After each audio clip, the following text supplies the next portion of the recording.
have to keep going till we can find something better. A minister named Cassidy, who works with them, says, they are just as bad as a slave. Only on name they are not a slave, but in the way they are treated, they are worse than a slave. And somebody has made thousands of dollars out of his sweat. Is that a slave or not? Recordings just got better. Man. Hey, it's Dana from StreamYard. I'm so excited to announce that local recordings are... They are the migrants, workers in the sweatshops of the soil, the harvest of shame.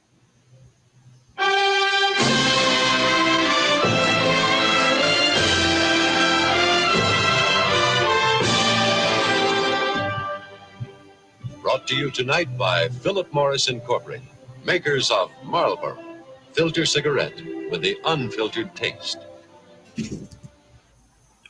I had to pause it right there, yo. So, as y'all one quote you heard earlier, we used to own our slaves. Now we just rent them. That right there is crazy. That's wild. Right here, we see Philip Morris, we see Marlboro. If y'all don't know, if I'm not familiar, this past you could say a couple of years, honestly, it's been talk about Africans' arrival in America and whatnot, and the question of slave ships and everything. And I recommend just pull up a quick little Google tab, type in Marlboro slave ship. You see when it entered Virginia, right? We know Virginia was very known for tobacco and whatnot.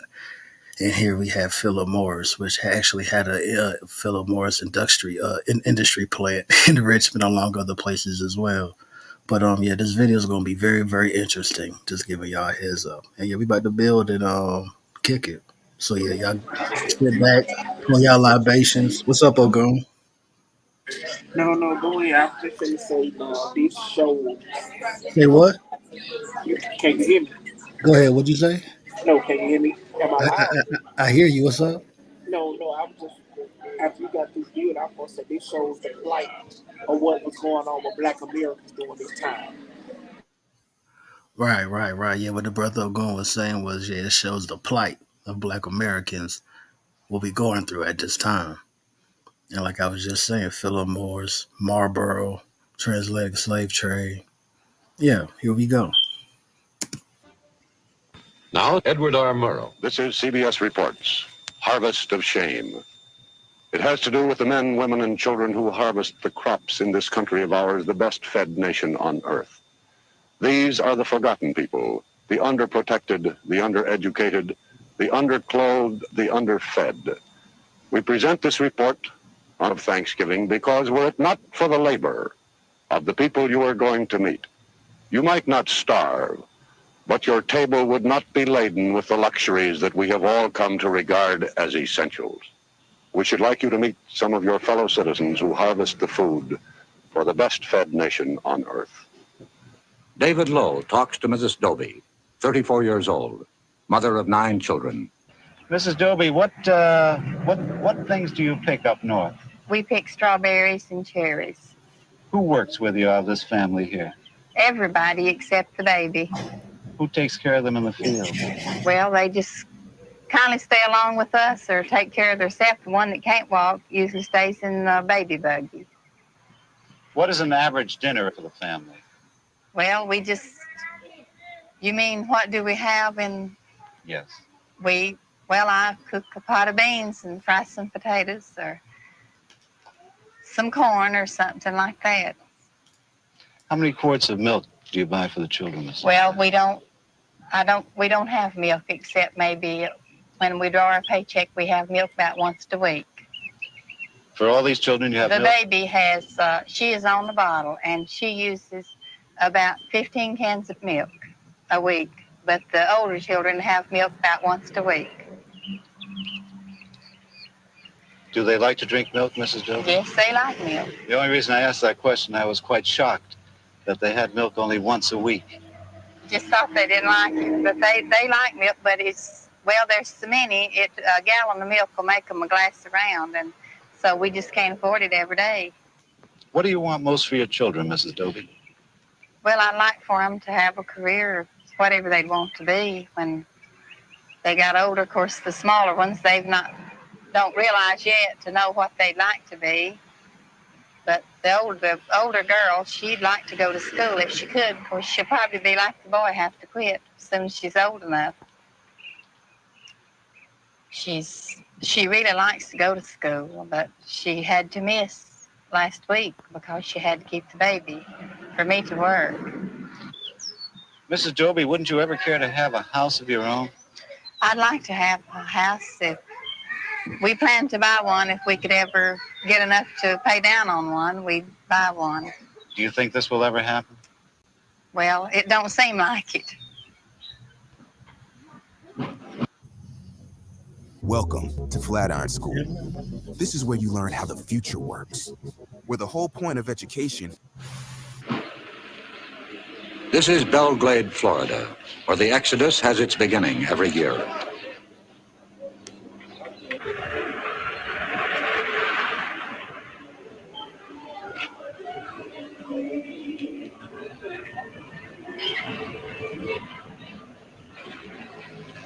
The migrants call it their home, what the circus people call their winter quarters, their Sarasota.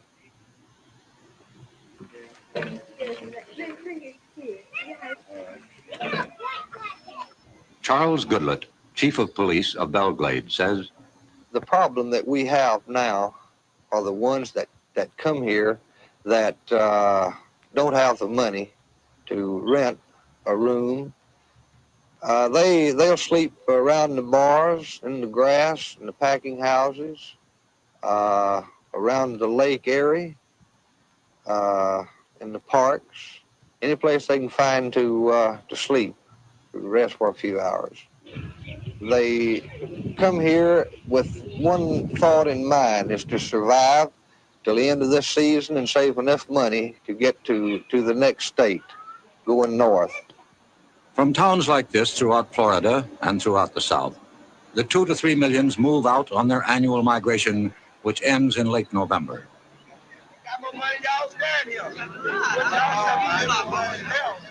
They carry with them whatever little they possess, whatever little they are.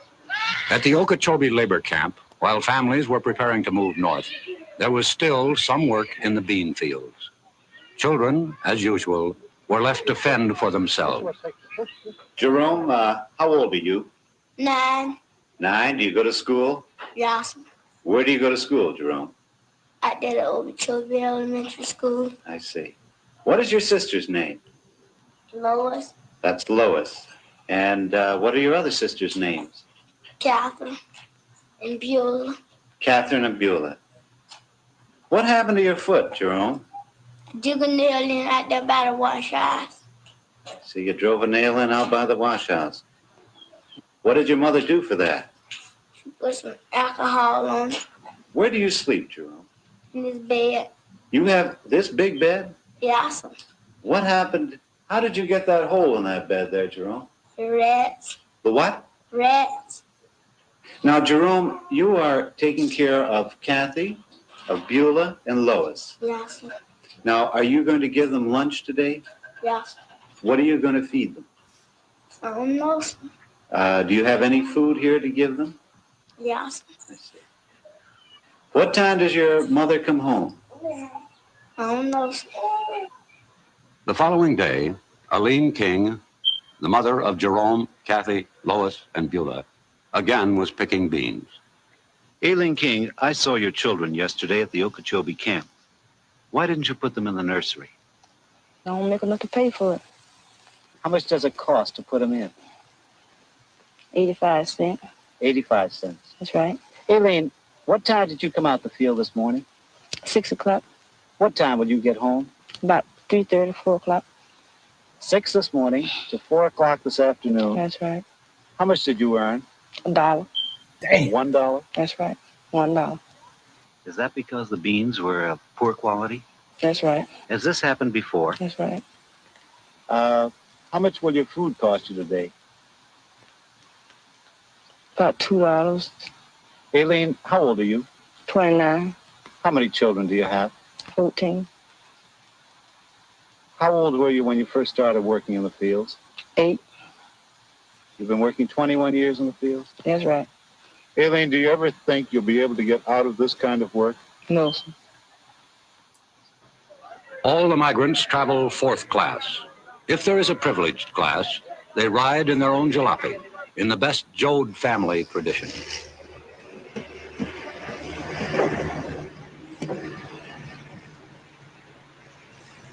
The long journey begins. Through Atlanta, Nashville, Indianapolis, en route to the fields and orchards of America. Lowe has been following the migrants for the past 9 months. Some are freewheelers who travel as a family unit. He met the Parsons family as they were about to leave Belgrade tomatoes for Indiana strawberries. Mr. Parsons, do you think the farmers you work for care about your problems? No, sir. They're not in particular worried about you. They just want their stuff out and you get away as quick as possible. Would you say that you're welcomed when you're needed? Well, that is the only time that you are welcome is when they are needing you. They're friendly and everything, but once they're done with you, well, they'd rather for you to move. Did they ever ask you to leave their places? Oh, yeah. They tell you if you're finishing up like tomorrow, well, they had rather for you to be out and gone in about 3 days, and that way it'll cut down on their electric bills and all of the other stuff. What do you want most in this world for you and your family? I'd like for my family to be well, stay together as much as possible.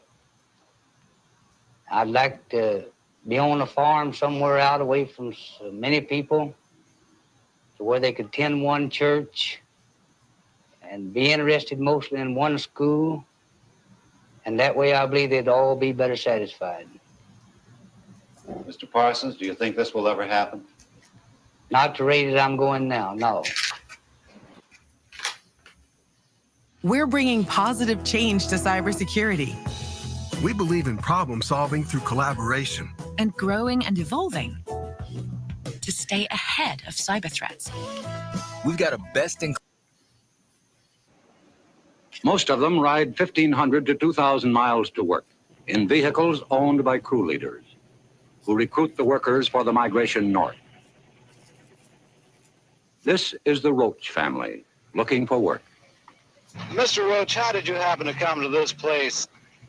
Well, I came to Augusta, and I was talking to some people, and they told me to come on down to Waycross, that it was a lot smarter work around Waycross, see?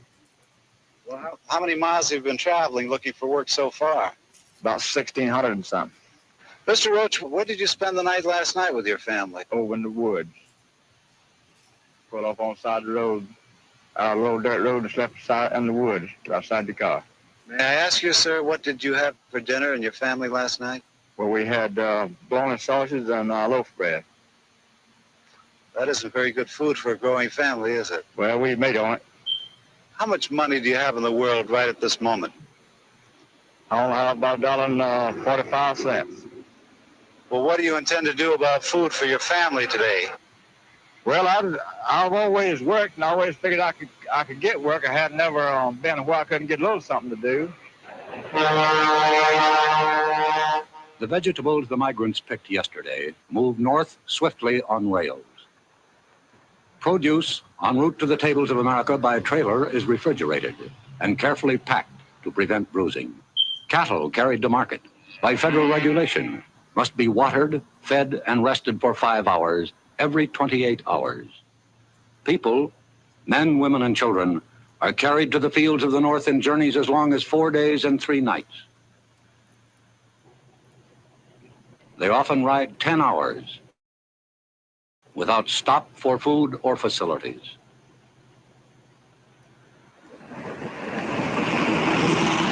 The first stop is normally at Yulee, Florida, 1 mile from the Georgia border, a checkpoint for farm labor leaving the state. Okay.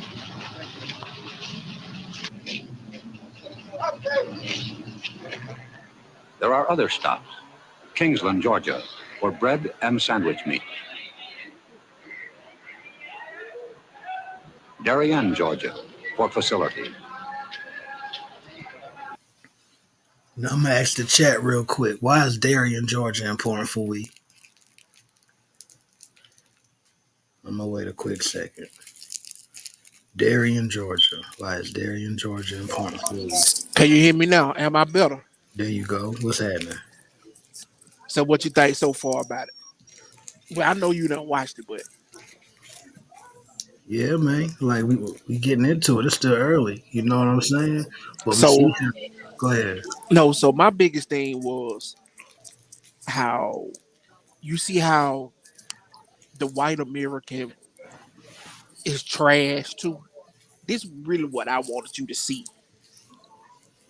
but Mm-hmm. you already knew, especially the southern white.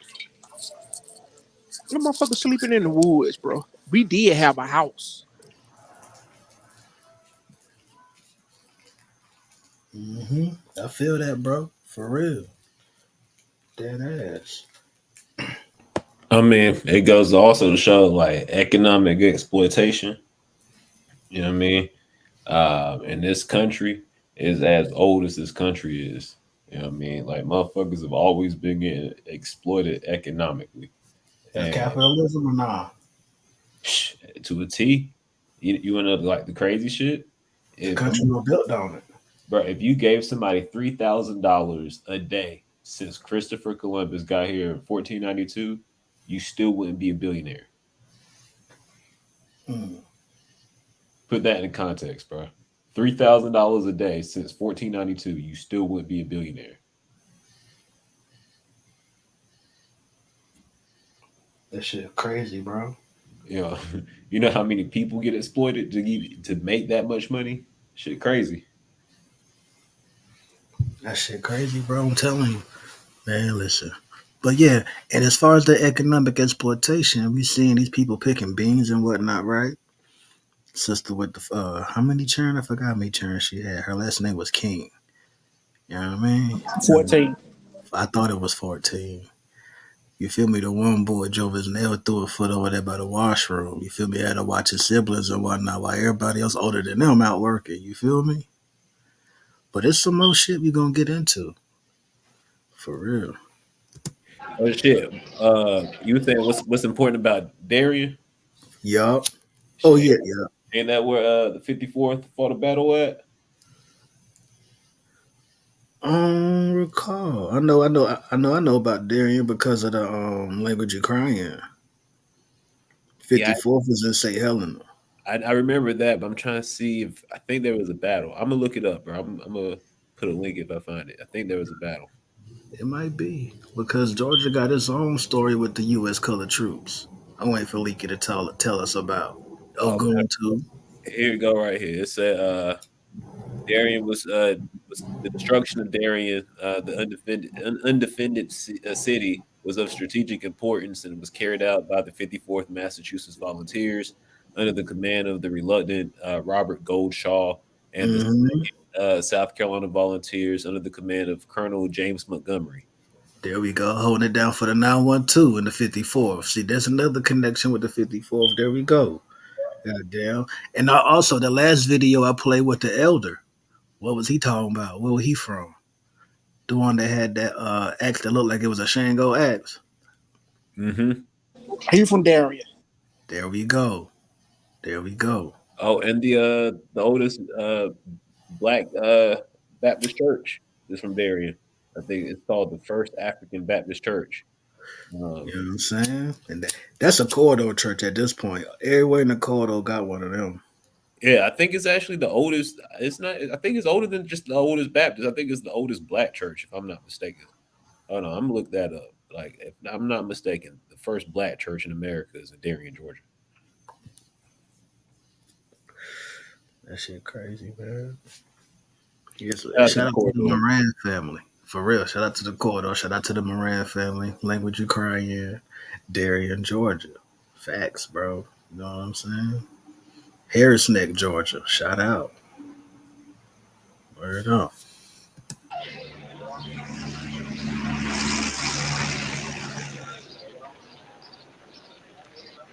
A roadside stop en route in South Carolina.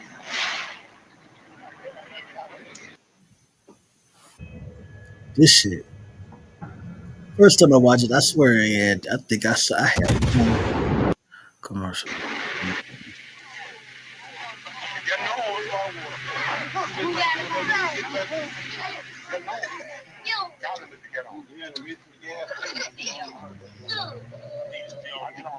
"1,000 miles north of Belgrade, Florida, by way of U.S. Route 17 and 301. Through Jacksonville, Savannah, Charleston, Wilmington, and New Bern is Elizabeth City." I gotta stop it. Where did he just name? Whole corridor. Right up 17, man. Which is what? The Gullah Highway. Come on, man. Look at that. Come on, Look man. at that Pasquotank County, Pasquotank River. Come on, man. One more time, bro. 1,000 miles north of Belgrade, Florida, by way of U.S. Route 17 and 301. 17 301. I've been preaching that shit for years. 17, the Gullah Highway, man. We're gonna keep it going. Through Jacksonville, Savannah. The corridor start from where? Jacksonville, Florida, Jacksonville, North Carolina. Jacksonville, Savannah, Charleston, Wilmington, and New Bern is Elizabeth City, North Carolina. A bean stop. Shout out Good to the for 6 910. weeks' work. This camp was home for 40 days for the families of Tom Lockett's crew. Now 30 hours out of Belgrade. Miss Blakely, how many years have you been working in agriculture, in the fields? Oh, frankly, all of my life. I haven't did no other work much but in the field all of my life. I raised all of my kids working in the field. I noticed that there's some straw over there. What is that for? Well, that was the straw they brought for the people to sleep on. Well, weren't mattresses supplied here? They used to be, but they ain't now. Mrs. Blakely, where is the water supply over here? That's it right there. For how many people? For this and that over yonder, they all use the same. And how many bathrooms are there here? Now. Where do you use the bathroom? Where are the facilities? Don't have one. We use our tin tubes. Mrs. Brown, how did the children fare on the journey up north? Well, they got kind of fretful, and got so riding, handling them. But we made it. Miss Brown, may I ask how old you are? I'm 37. Mrs. Brown, how many years have you been working in the fields? All my life. Do you remember how old you were when you started? I was about 8 years old. Would you like to get out of this work? I sure would. Do you think you'll ever be able to? I'm hoping so. Do you think you'll be able to, though? I don't know. 20 miles from Kitty Hawk, North Carolina. The workers, driven 900 miles north by crew leader Norman Hall, picked beans at the prevailing rate of 50 cents a hamper.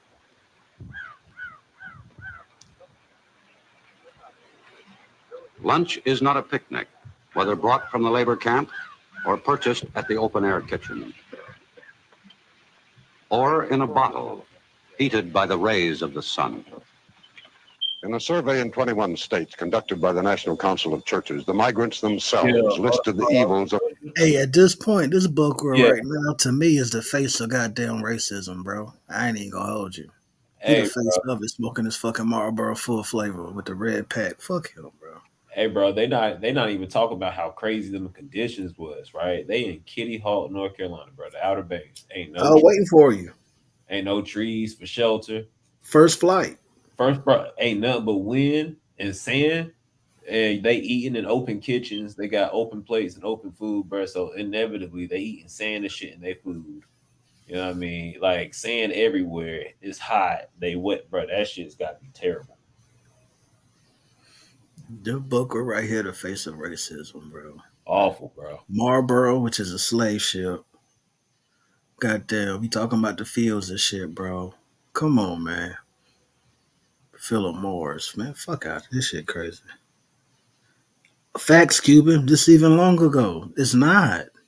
It's not. It's not. It's not, bro.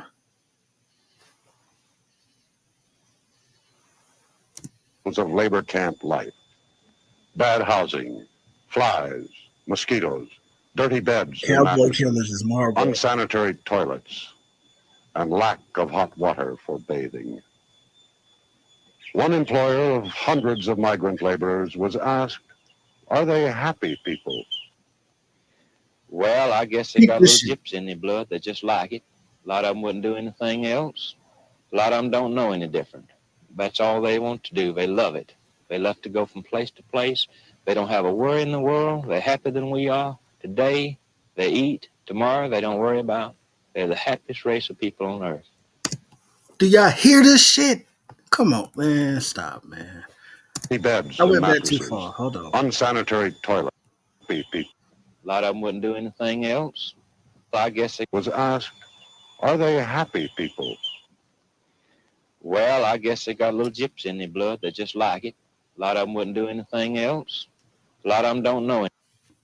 Got a little gypsy in their blood. A lot of them like it. Don't know nothing else. Is that not relevant to today? Is that not fucking CR? Is that not fucking DeSantis? Fucking Youngkin in Virginia? The fuck? That gaslighting.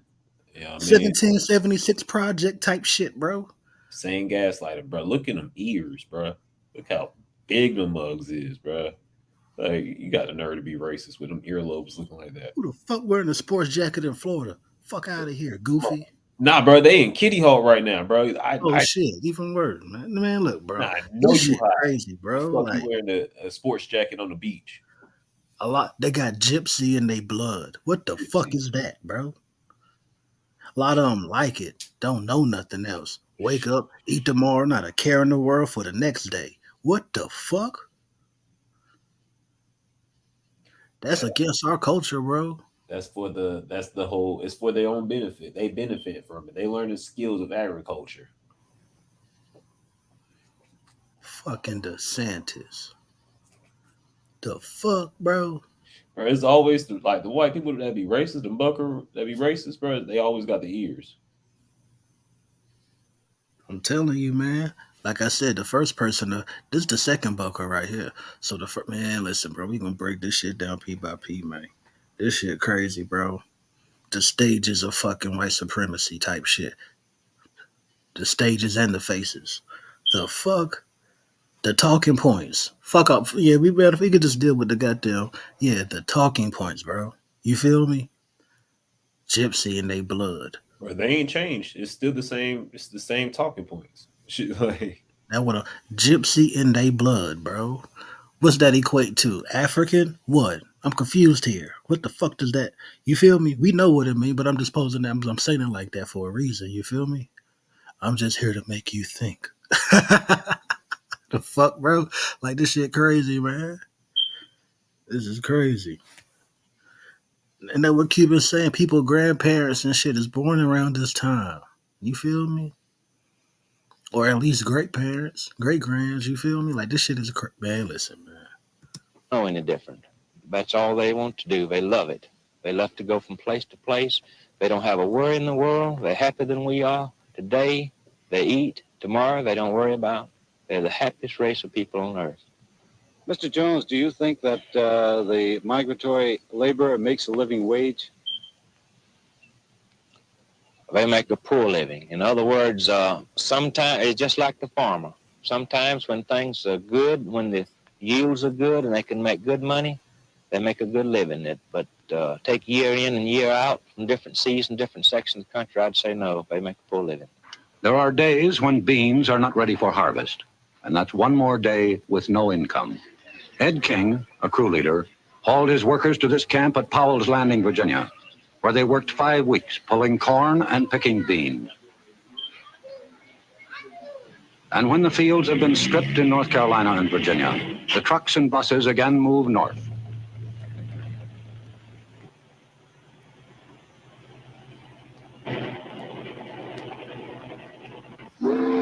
This is Little Creek Ferry, outside of Norfolk. Big up Virginia. 20,000 migrants are ferried to the fertile fields of the Virginia Cape and the eastern shores of Maryland and Delaware for beans, tomatoes, asparagus, and potatoes. We were from the corridor, right? From the south. The corridor, right? and we moving our way up. Now we went through Virginia, right, Norfolk and whatnot.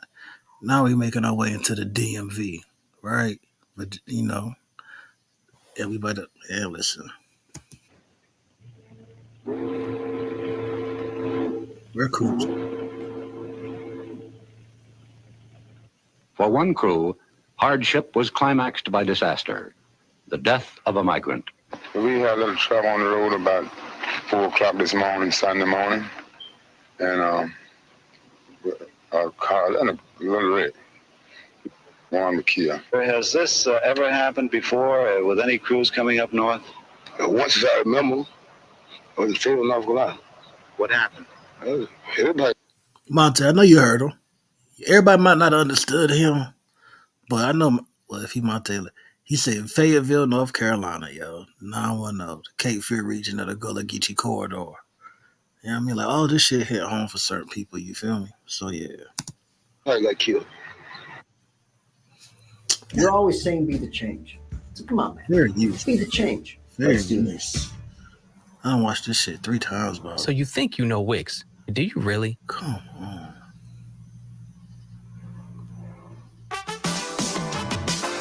First up, we've got Shake Video Mask.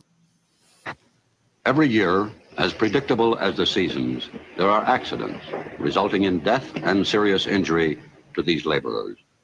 On June 6, 1957, at the intersection of U.S. Route 301 and State Highway 102, 9 miles from Fayetteville, North Carolina, 21 migrants were killed, 17 males, 3 females, and the baby boy. The police report stated one of the causes of the high loss of life was the packaging of the occupants of the truck.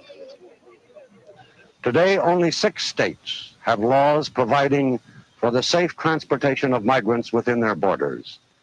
The state of North Carolina is not one of the 6. Secretary of Labor Mitchell. Hardly a year goes by that we don't read in the paper of some very serious accident where sometimes a dozen or more people have been killed purely because there is no interstate standard with regard to safety. Another complication of the migrant stream is the constant flow of foreign workers into the available pool of domestic workers. Hundreds of thousands of Mexican braceros and thousands of offshore laborers from the Caribbean area, hired by contract, depress the wage scale of the domestic migrant. This controversy is most bitter on the West Coast. Joseph Woods, a Marine combat veteran of the Pacific, competes against the braceros. Lowe talked to the Woods family under a tree, which was their home in California. Mr. Woods, how did you happen to pick this spot to camp? Well, someone told us about it, and they said it was all right to camp here. Where do you get your water supply? We go to town after it. And how do you bring it back here? In can. We have a 10-gallon can. What do you use for sanitary facilities, Mr. Woods? Well, just get by the best we can. How many days do you have to be picking cherries in order to find enough money to move into a house, Mr. Well, Woods? probably quite a few. They usually want a month's rent in advance, so by the time the cherries are over here, we'll be moving somewhere else anyway. Mrs. Wood, tell me about the children. Do they go out in the orchards and work with you when you work? Well, we have taken them out sometimes, but they're a little too small to work. Who takes care of them here? My father stays here and takes care of them usually. Do you think that you'll ever make enough money picking fruit, Mr. Woods, in order to get settled down in one place and have a home of your own? I don't think so. Throughout the United States, there are others, like the Woods family, who are not able to enjoy the luxury of living in a labor camp. In New Jersey, a few miles from Princeton, is this labor camp. There are 2 water taps and 2 outhouses.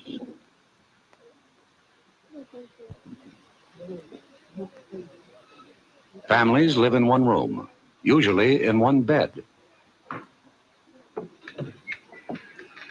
The single men live in the bull pit.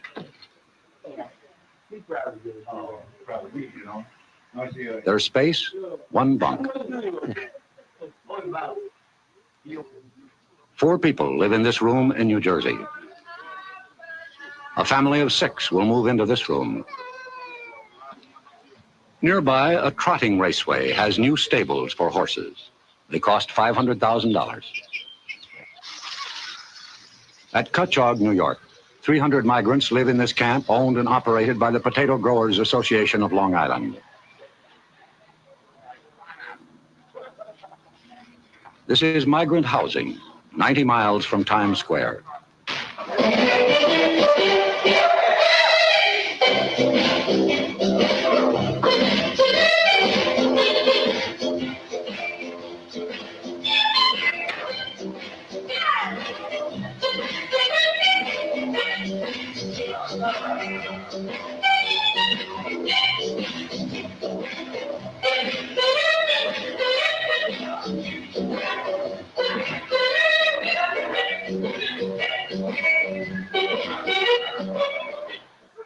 Some have tried to leave the endless migratory stream. Wherever this happens, the local slum areas expand. This is Riverhead, Long Island, New York. A minister said, "This is as primitive as man can live." This settlement of former migrants is called the Bottoms. In Shenango County, New York State, a farm labor camp.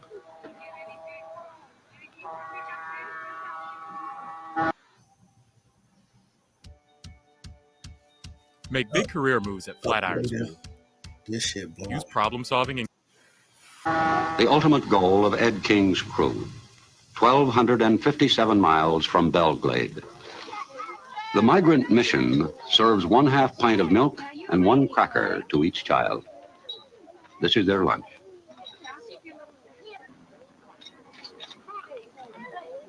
Their parents eat lunch in the field, sometimes 75 miles away. This is the living space of Eileen King and her 5 children. The room is similar to their winter quarters in Belglade, only smaller. Charles Schumann, president of the American Farm Bureau Federation, says, "We were the only group of people that furnish housing for our workers. And we furnish these extra benefits, perquisites. Some sections call it the furnish. And it's almost impossible to calculate the value of these added benefits. At the same time, we don't condone inadequate housing." Mr. Schumann, why does the American Farm Bureau Federation so violently oppose federal legislation? I think there'll be more rapid progress with state regulation than there will be with federal regulation. We think that federal legislation will follow the route that almost all federal legislation does, of additional and more stringent and more regulations with more and more red tape, and more cutting to a certain pattern all over the country. In effect, it would probably rule out the use of migrant labor very quickly. The middleman between the farm. Through all that bullshit, pretty much, yo. I'm not sure if Phil Gould and all them still there, though. But check it, right? Throughout all that bullshit that he was just trying to kick. State rights mean slavery. Thank you. Go back to the Civil War, all them states succeeding and whatnot. And their main argument was what? State rights. Which, i.e., is what? Slavery. So no matter what the person looked like, even if they look like you and they trying to kick some state right bullshit, talking point, i.e., slavery, go back. You talking state right to me. You a clansman. You're a That white way. supremacist. That way. Whether they look like me or you or not, I don't give that nail iota. You feel me? Like, listen, state right, because you got some people that look like us that be kicking that job, and I ain't know now where they, man, listen, we know where we get it from, but that shit crazy, bro. Yeah, have you peeped the new words they use though? It's not really new. They were trying to use it like Goldwater and the rest of the ones was trying to use it in the 60s, but nullification and interposition and nullification. That's the phrases they use. When you hear those phrases too, like nullification, something nullifies something, that's states' rights. And that's slavery. Like the argument always is back at slavery. Marlboro, slave ship, plantation, bro. You feel me? Rice field, tobacco, bean, don't matter, bro. Cotton. That's what that is, man. No matter how, and he tried to dress that thing up nice and cute, ain't he, man? That booker thought he was talking some shit just now. Shit, me. Farmer and the migrant is the crew leader, a remnant of the padrone system in wide use 60 years ago.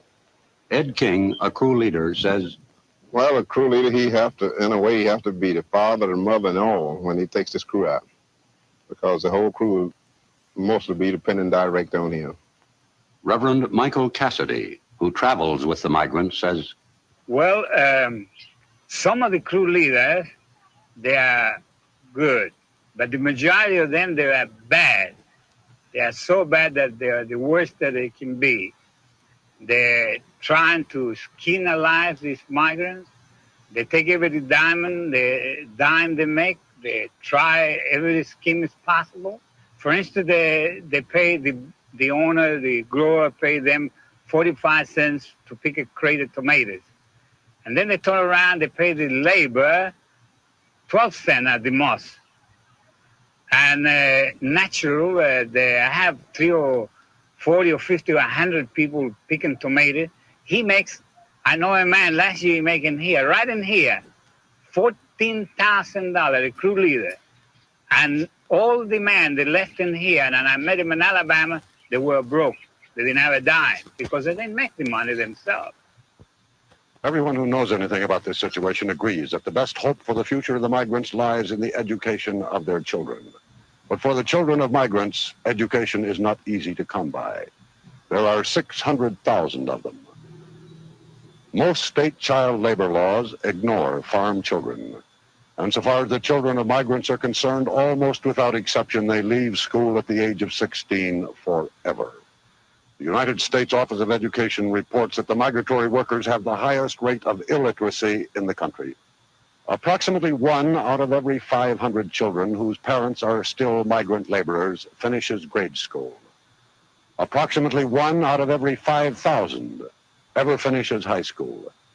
And there is no case upon the record of the child of a migrant laborer ever receiving a college diploma. Only 6 states have summer schools for migrants. The New Jersey School Center is at Cranberry. Laura, how old are you? 11, 11. What grade are you in? in the 6th. 6th grade.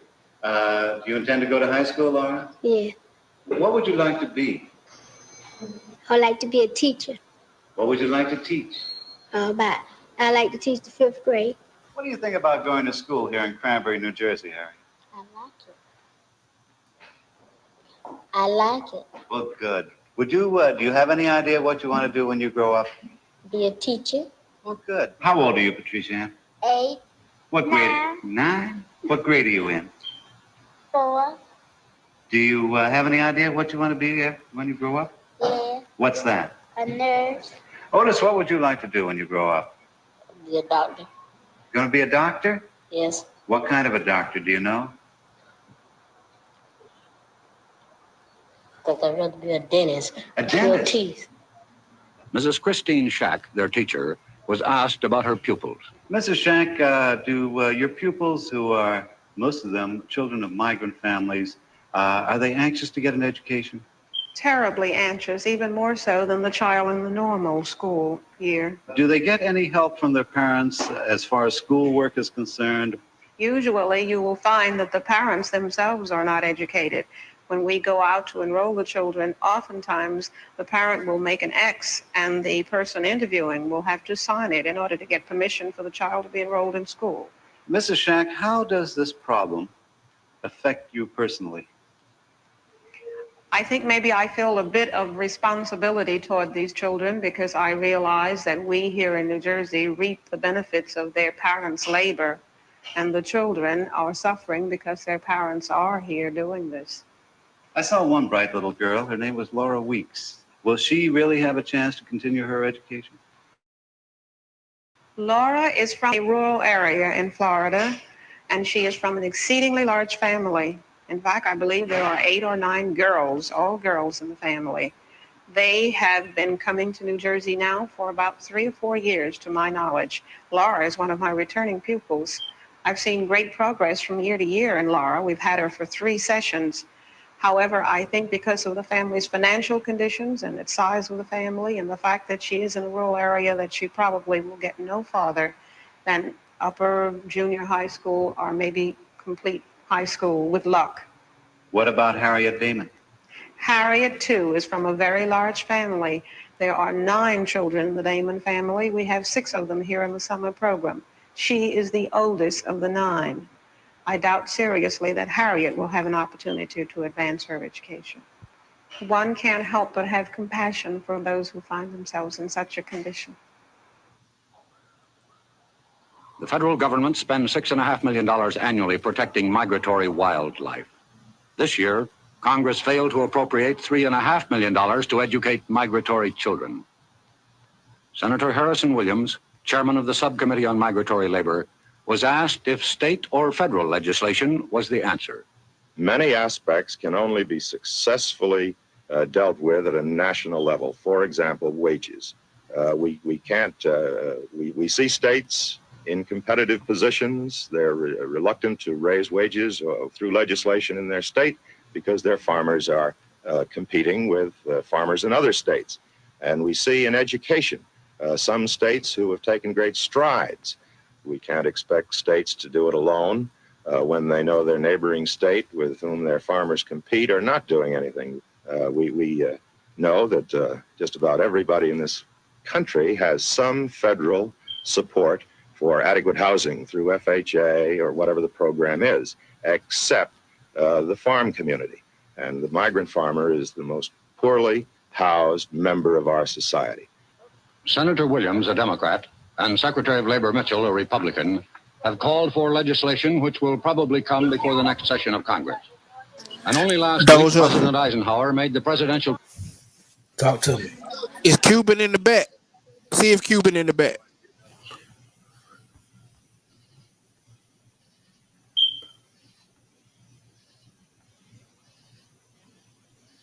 Yeah. Peace. What's happening? Shit, I've been back there for a minute. It's all good though. Go ahead, bro. I'm good. My apologies, bro. Hey, I'm glad you're here, man. I'm glad you're here. But so far, anything you seen you want to build on real quick, bro? Nah, this shit is depressing. But I'm just watching.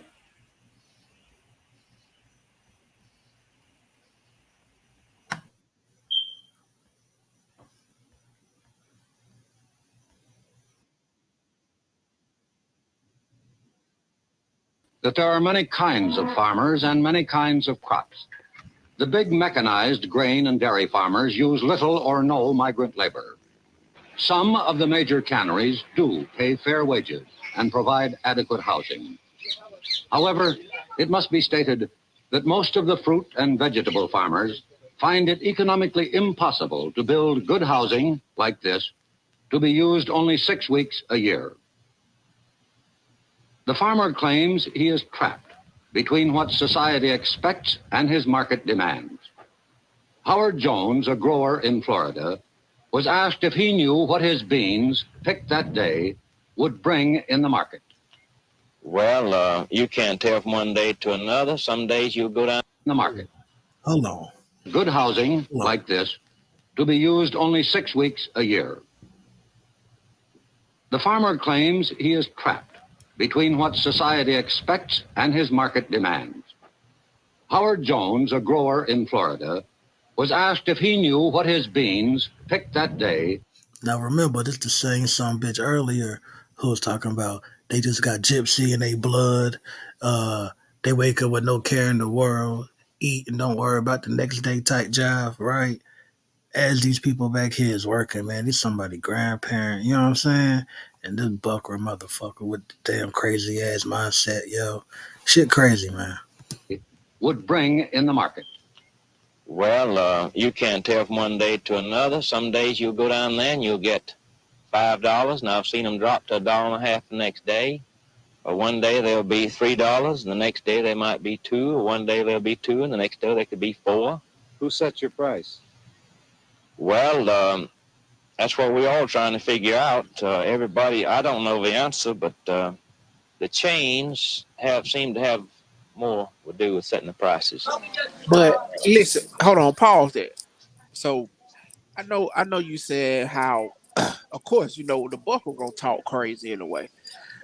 But in the same breath, I want people to notice how the Booker always talk with two tongues. Mm-hmm. He say, well, they ain't got a care in the world. They got gypsy in their blood. Then in the same breath, the man asks, is they getting paid fair wages? Oh no, they ain't getting paid fair wages. It's slave wages. Huh? Mm-hmm. I'm glad you peeped that. That Come part. on, man. You know what that argument is though? That's the they enjoy being slaves argument. It's good for That's what he say. They enjoy this shit. They wake up with no care in the world. They get to eat a meal. them. Facts, right? Is no unemployment type shit. Shit crazy, bro. I'm somebody grandparents, Too yo. much difference between the price that they're paying the farmers all over the country. And something we thought about trying to get somebody to investigate it, some of the congressmen, the senators, but you go up there to Washington, we had a group of boys go up there here a couple of years ago. They gave them a runaround. Agriculture Department, they all give them a runaround. We believe that those chains have lobbyists in Washington, and they're going to do pretty well as what they please. Mr. Mitchell, some of the growers have told us that the chain stores fix the prices and they cannot meet those prices if they pay their labor a higher wage. What about that? Well, I wonder if that's a very valid argument. That might be said of many other industries. It might be said, for example, of the garment industry, and I've heard it alleged that retailers dictate to the manufacturer the price they will pay for a garment, and in effect say, you produce the garment at that price, no matter what it takes to produce it. However, the garment worker in this country fares very well in terms of standard of living, due in large measure to the efforts of people like Mr. Potofsky and Mr. Davinsky of the ILGWU and the Amalgamated Clothing Workers and others who have taken what was a very substandard industry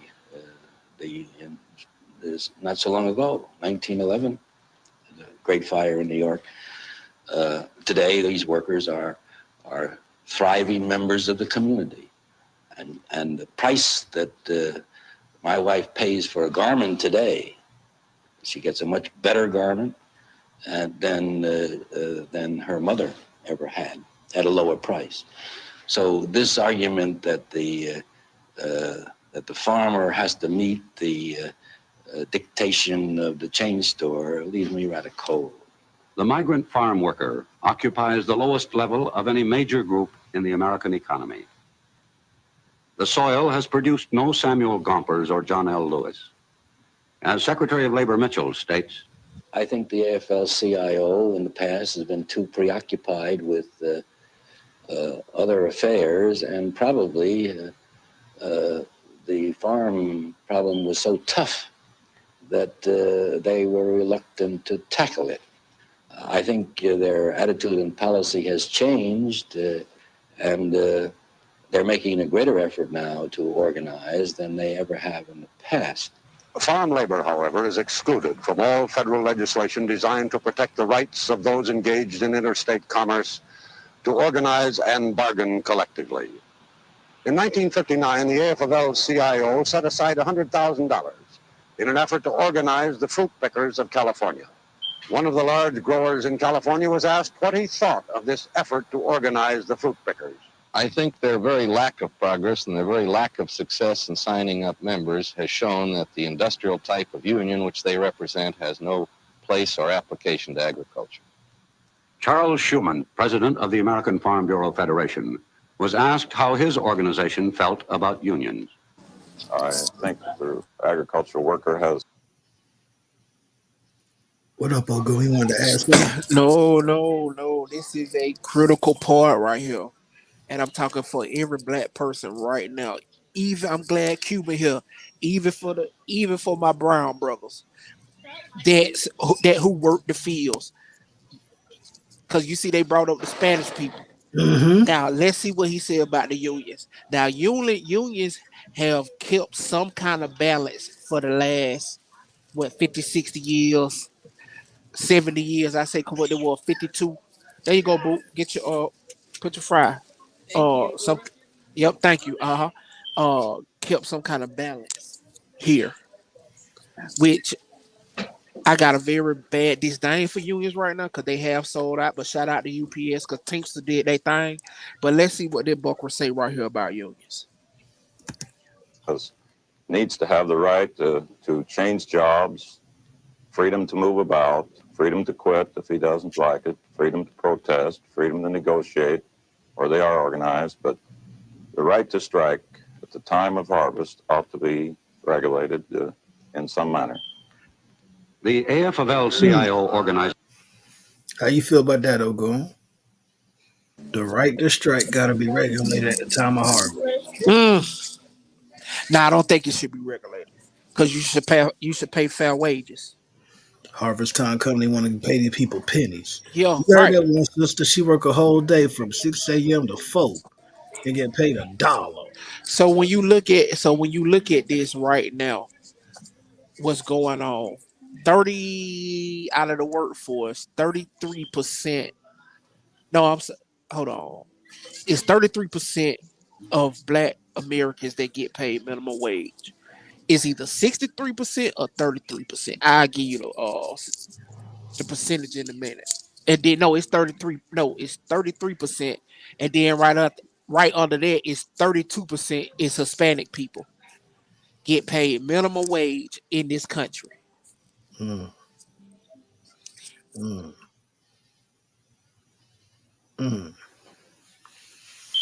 Depending on what state you live in, boy, oh boy. Right. So if you in the South, we talk about $7.50. That's Georgia. Yeah, that's Georgia. Sam, god damn. I mean, constitutionally, I'm not even sure if you can even like limit when people redress grievances or how they redress grievances, though. You know what I mean? Like that seems like a First Amendment issue there. To say that, like, nah, they shouldn't be allowed to strike when harvest time comes. Like, bitch, fuck you. So I know a company. I ain't gonna say the name. Well, they do got a no strike clause. They do have a no strike clause right now. You don't got to say the company. What kind of industry is it? Transportation. And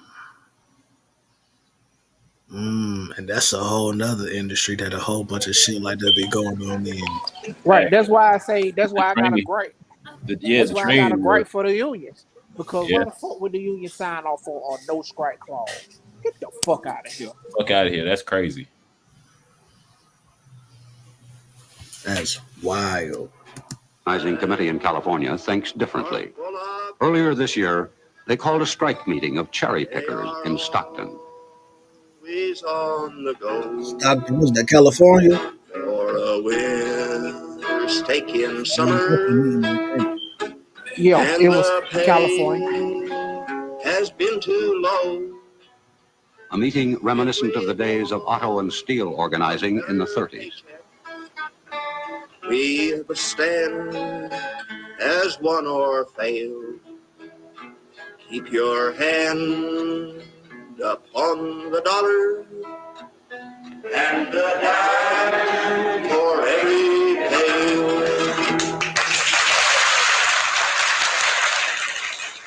Louis Kramer, an official of the organizing committee.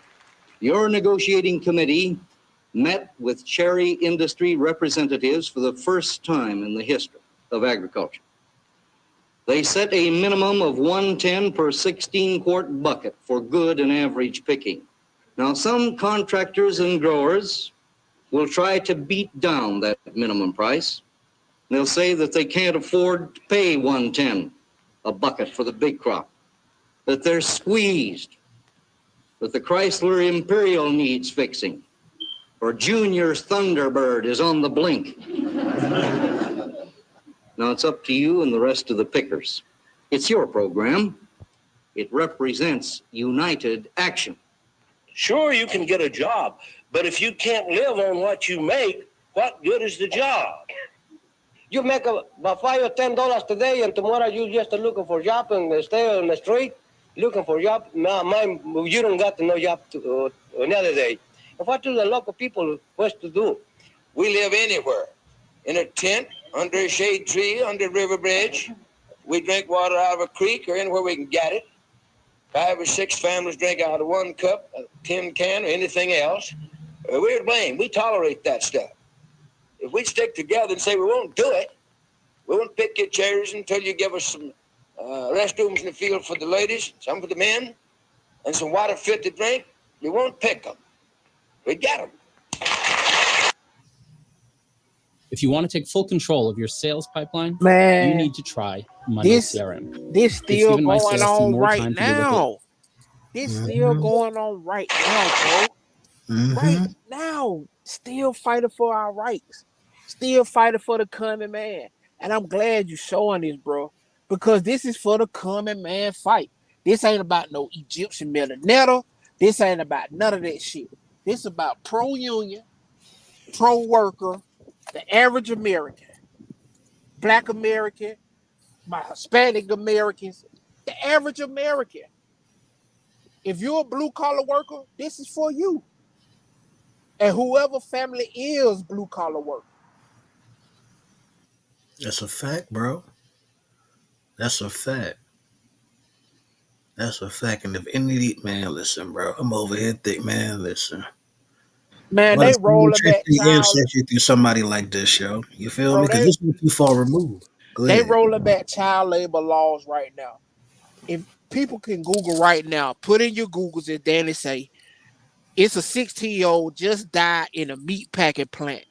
A little Hispanic boy just died a couple weeks ago in a meat packing incident.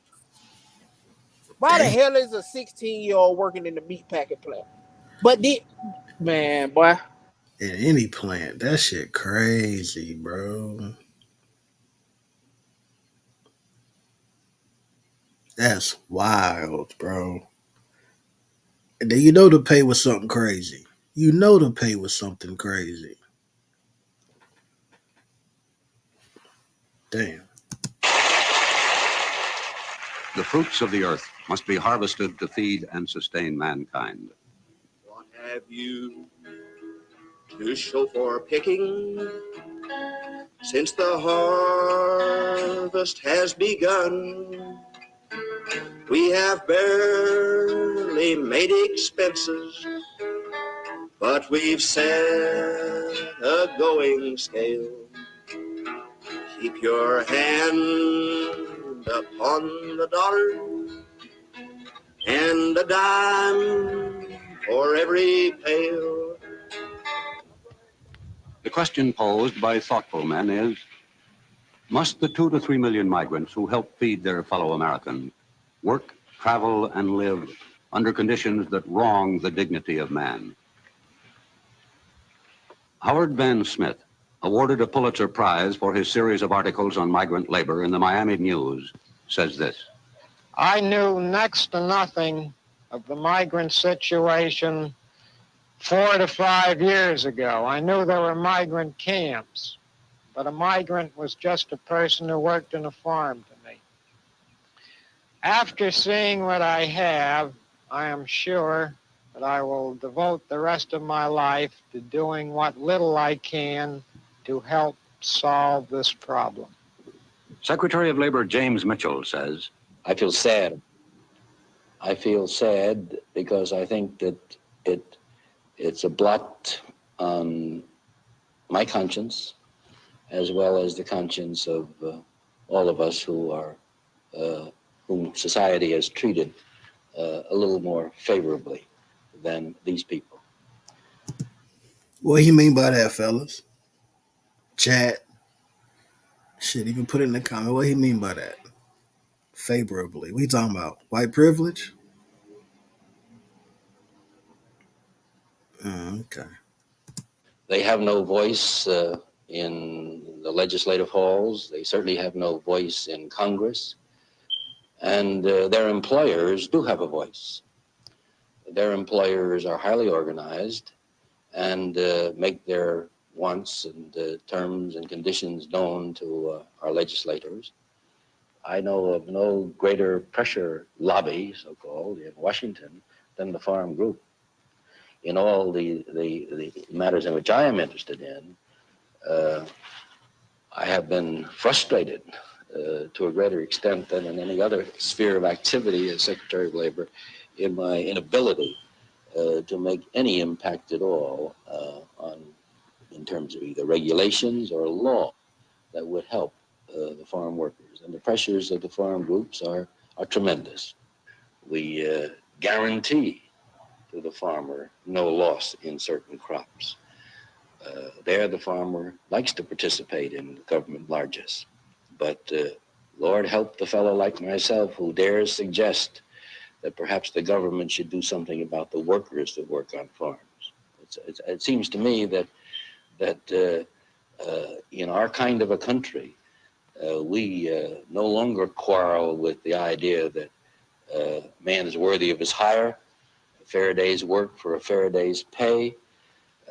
After all, the employers of this country, as indeed the workers, are part of our way of life, and it's morally wrong, it seems to me, for any man, any employer, to exploit his workers. In this day and age, I don't think we should tolerate it. As a citizen, in or out of this office, I propose to continue to raise my voice until the country recognizes that it has an obligation to do something for them. And while men of goodwill seek to right injustice, the migrant, the lonely wanderer, the outcast, is trapped in the stream.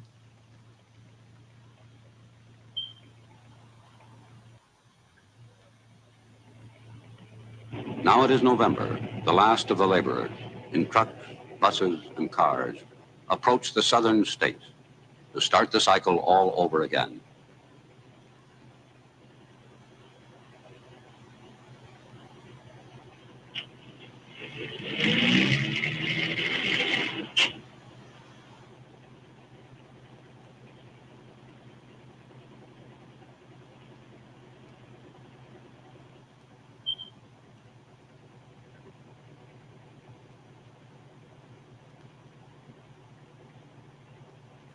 If you know, you know. You know about that bridge. The Sunshine State welcomes them back. Homestead, Immokalee, Pahokee, Belglade, and hundreds of other communities. This is home. New housing is available. The rent, $15 per room per week. The migrant is at the mercy of the weather. This year in Florida, there was a freeze. $15 for a room for a week in Florida. But some folk only getting $1 a day. And there's 7 days in a week.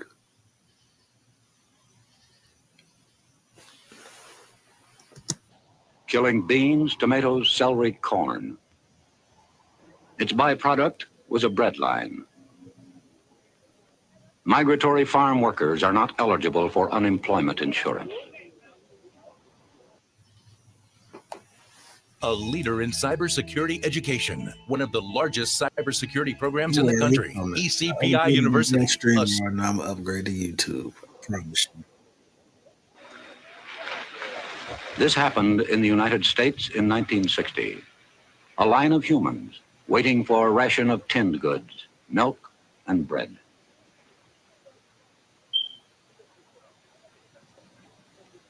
The Secretary of Labor says, for the rest of my life, in or out of office, I propose to do something for them. A hardened newspaper man says, for the rest of my life, I will do what little I can to help.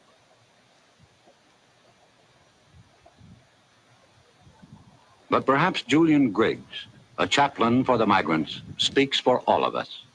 Is it possible to have love without justice? Is it possible that we think too much in terms of charity, in terms of Thanksgiving Day baskets, in terms of Christmas baskets, and not in terms enough of eliminating poverty? The migrants are back in Belgrade, winter quarters, after months of travel and work. One said he brought back $1.65. Another said $6. Another said we broke even. We were broke when we left, broke when we got back. God damn. We asked them what they thought they could do to help themselves, and they said nothing. What can we do? Last week, a presidential... Broke when we left, broke when we got back. All that work. And literally, nothing to show for it. Like you was splurging or buying unnecessary shit. Everything that was trying to be had, I'm pretty sure, was necessity. Room, board, shelter, food, water, right? Shit crazy. Presidential Committee, made up of the Secretaries of Labor, Agriculture, Interior, and Health, Welfare, and Education, made certain recommendations regarding the migrants. Here are some of them. Extend child labor laws to cover agricultural workers. Eliminate residence requirements so that migrants will be eligible for health, education, and welfare programs. A federal law requiring crew leaders to register, thus protecting migrants from exploitation. Extension of workmen's compensation laws to agriculture. New housing regulations. States to pay local school boards for the education of migrant children. There will, of course, be opposition to these recommendations. Too much government interference, too expensive, socialism. Similar proposals have been made before. In fact, 150 different attempts have been made in Congress to do something about the plight of the migrants. All except one has failed. The migrants have no lobby. Only an enlightened, aroused, and perhaps angered public opinion can do anything about the migrants. The people you have seen have the strength to harvest your fruit and vegetables. They do not have the strength to influence legislation. Maybe we do. Good night and good luck. And I gotta say this before I forget. You're gonna see some weird talking points if you depend on your interactions and who you follow and whatnot on social media. But that xenophobic shit don't fly in my culture. That Gullah Geechee culture, as you see, right, is very Pan-African. I mean, to be all the way honest with you, the way we came together with all these different tribes and whatnot when we got here, and then when getting here, just the different situations that happen with our experience, they're shared with people in the Caribbean. Big up Denmark, VC, right? Big up the Bahamas, big up Trinidad, big up Cuba, right? So yeah, Trinidad. So there's no xenophobic talking points over here at all whatsoever. That's not our culture at all. But yeah, man. What up, fellas? Anything I want to add, bro? I appreciate you putting me back onto that Ogun, for real, for real. That was a good one. What up, Vi? I see you, bro. Trying to see in the building. What up, man?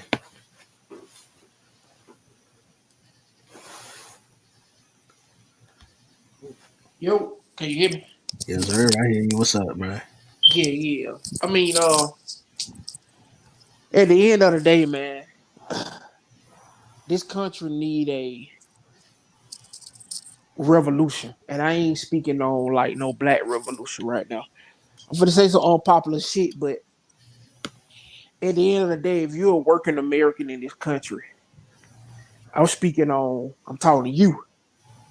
You know what I mean? And at the end of the day, this country need a fucking working revolution. Because this shit still exploiting people. Yeah. You feel what I'm saying? And like you can sit here and have your head in the sand, but at the end of the fucking day, niggas still making it. At the end of the day, man, if you're not making $100,000 $100,000 plus, you're not finna buy you a home. And with the fucking politicians, man, they playing identity politics, right? So what I mean by, hey man, you know, the trans finna take over. Trans people in sports. Hunter Biden investigations. Biden for president, Trump for president. But at the end of the day, they still crushing the working man. And by being, and they got the country so divided with identity politics. If people don't know what identity politics is, man, I suggest you Google identity politics. Identity politics is like culture wars. So instead of them talking about policies that could change your life, they rather talk about transgender using bathrooms. And I ain't sitting here I ain't gonna say do I agree with it or I don't agree with it, because we ain't here to talk about that. And that's my personal stance. But at the end of the day, if a woman gives birth to a child, she literally have to go back to work the next day. So why haven't they passed women can stay out 8 weeks to take care of that child and they get a stipend to be able to, you get what I'm saying, to be able to stay home, heal, and nurture the child. We all know the first month a mama should be with the child. You know, the first month. That's when they bond. So, you know, I mean, like I say, man, this country need a revolution, man. And I ain't talking about no that type of revolution. I'm talking about a mass strike where everybody sit the fuck out and say, fuck it. We have showed them people that the workers run this country. Look what happened with COVID. This motherfucker almost collapsed because the workers, we weren't able to go to work. And I'm saying we. I'm talking about black. I'm talking about white. I'm talking about Mexican or whatever you motherfucker identify. Motherfucker, the billionaires don't pay taxes. You pay taxes. And this right here, if that documentary ain't showed you shit, this shit showed you who built this country. Who built this motherfucking country? So, I mean, you know, it's simple, man. I mean, you know, I ain't trying to motherfucking preach to the choir, but this the kind of shit I deal with. I'm here for the working class man. And that's who I speak for, because I'm a working class man. I'm struggling just like everybody else. Do you know, man, the average motherfucker can't have a car breakdown on them? $250 would make people homeless, bro. Right now, Atlanta has had 70,000 evictions. 70,000, bro. The average rent in Atlanta right now for a 1-bedroom, bro, is fucking $1,800. Niggas making $12 an hour. How the fuck can you afford $1,800? Just like you said, the average rent back then for a week was $12 a week. $15 a week. And you making $1.25 a day. Make it make sense. So that means it gotta be motherfucking 6 or 7 y'all living in that motherfucker just to make rent. Just 2. You still gotta eat. Ain't nothing changed. Ain't nothing changed. Corporations still running this motherfucker. And these white people so racist, they so blinded and so ignorant by racism that they can't see this. If you listen to the documentary, the man say, we don't know who driving up the prices. Who control the prices of the crop. He still feel like that about them black folk, though. Right. The corporations, man. My bad, I went on that rant, man. No, you didn't, man. Don't be you did, but don't be bad about that. Hey, look, shout out to the Black Brown Table, man. Shout out Ogumbola. Shout out Cuban Crisis, Enter the Crisis, man. Follow my brother's channels, man. Monte, y'all hear him in the background. That's his beat. Shout out to Monte, man, and my brother. Leaky, Jew, Chauncey, you know what I'm saying, Vibe? Appreciate y'all, man. But yeah, bro, like this shit crazy, man. Like the disenfranchisement and just the whole setup. You feel me? And again, going all the way back to fucking Marlboro, the slave ship, to the fucking fields, right? And now then they had to fucking face of Marlboro narrating the shit, bro. You know, like this shit crazy, man. Shit crazy, bro. No, you right, man. No, you right, bro. I mean, this shit is crazy, man. It's built on exploitation. That's what it is. And the fucking Southern white is so dumb, he don't understand. Motherfucker, you getting exploited too. That part. Just like the black man. Especially the Irish, but I ain't gonna go too far with that. But yeah, man. Yeah, we gonna keep it surface level. We just gonna keep it right here in this time period. You feel me? Like, motherfucker, y'all sleeping in the woods. Y'all shitting in cans. Just like we is. That's why I say, bro, this motherfucking country need a motherfucking revolution, and I ain't talking about no bloody revolution. I'm talking about a mass worker strike. Healthcare should be free. Forgive student loan debt. Forgive student loan debt. I'm talking about all fucking student loan debt. Not if you in this tax bracket. No, they motherfucking forgave all these PPE loans. Facts. Your motherfucking your senator doing inside trading. That's what I'm saying, man. This shit deep, bro. So if a nigga get on here talking to me about why he finna vote for Trump or vote for any fucking Democrat, I'ma say why. I'm asking the nigga why. If you ain't making $5 million, I don't want to hear nothing you talk about the GOP. I don't want to hear shit a nigga got to say. If you ain't making $5 million a year, get off Trump dick. You on your white savior shit. So it's for me. Right. So it's a study out right now. They're saying how black men has left the Democrat Party. Okay. And I'm cool with it. Because I never was a motherfucking Democrat anyway. But I'm voting for who got the best interest for my community. Right? So when you look at it, when you look at Democrat policies, and I'm still on the harvest of shame. So when you look at Democrat policies, well, shit, not these Democrats, because most of these Democrats ain't shit but undercover Republicans. A lot of them is pro-union. A lot of them is pro-healthcare. A lot of them is pro-college. So we know, right? What gets us out of poverty? School, good schools, good healthcare. We need those type of policies. Because we know what it does for us. We know what it do for the black community. You did what I'm saying? Absolutely. So I don't know, bro. Like, at the end of the day, back to the what's the name, man. They rolling back child labor laws, like I said.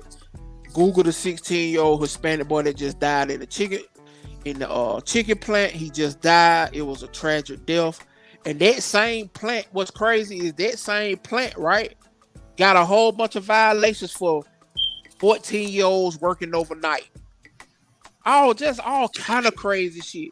Well, you got McDonald's, bro. McDonald's got 13-year-old, 10-year-olds working in that motherfucker, bro. Get the fuck out of here, bro. Bro, man, come on, bro. You know I ain't talking shit on. No. Yeah. I know. Right now, bro. Right now. But your politician is pro-corporate. He don't give a fuck about the working man. But the working class got the power in this country, man. We do. That's crazy as shit, bro. Cuba, you still there, bro? Yeah. What you thinking, bro? Oh man. A lot of things. It's See, I ain't bullshit. I just looked in the chat, but I pulled it up. See, so you know what I'm talking, man. I know what I'm talking Just about, man. yesterday, Texas McDonald's franchise. Yo, get the fuck out of here, bro. Now I see melanated guys says she don't want crack pipe for the community. Now, Susan, I want you to go back and read the article when Joe Biden gave crack pipes out. The crack pipes was for people that's already suffering with addictions. It wasn't just for the black community. That was just the headline, so I want you to dig deep in it. I mean, and just a public health reason, right? Is the reason why, like, Right. You want to give out needles. You want to give out crack pipes to keep the HIV down. To keep you don't want motherfucker when you walk outside, a motherfucker overdosed on your front porch. I mean, Narcan and all that shit, like that should be available for folks that are trying to fight and cope with addictions. You know what I mean? Like, I mean, once you like destigmatize shit, it becomes safer for folks to like try to break that habit. But a lot of folks suffer in silence because it's criminalized. Um, and even going back to like a earlier point that you were making, Ogun, about just the exploitation, right? I think like as a community, we need to go back and like read Dr. King's like um, the thinking and the thoughts behind the Poor People's Campaign, right? Like that's separate from like actually fucking with and rocking with Reverend Barber. You know what I mean? And the actual Poor People's Campaign that's going now that he got the blessing from the family to continue. But like read what Dr. King was thinking and was talking about and with the Poor People's Campaign. Like his last sermon before he died, right? Before he was murdered. The last sermon that he and Vincent Harding had worked on was titled "Why America Die and Go to Hell." And he was talking about the economic exploitation of folks in that one. Just yeah. Not for nothing. I think that could be added in somebody in our reparation case collectively, man. Like this shit. Mm-hmm. I don't want to bring up another sidebar topic or nothing. I guess but man, listen, bro. This shit right here crazy, man. The people, man, that's crazy. From Florida all the way up to Jersey and New York and shit. But tell so I hear what you're saying, so but down here in Atlanta and Georgia, niggas still smoking crack. I don't know. I don't know where you at. Crack. Motherfucker don't shoot dope. Motherfucker smoke crack here. Crack still moving around this part. Yeah. Crack is booming in the South. Now, I'm glad you brought up reparations, right? Can somebody pull up? Because I'm on my phone. I'm actually gonna jump on from my laptop in a second. Yeah, but can somebody pull up HR 4321? HR 4321.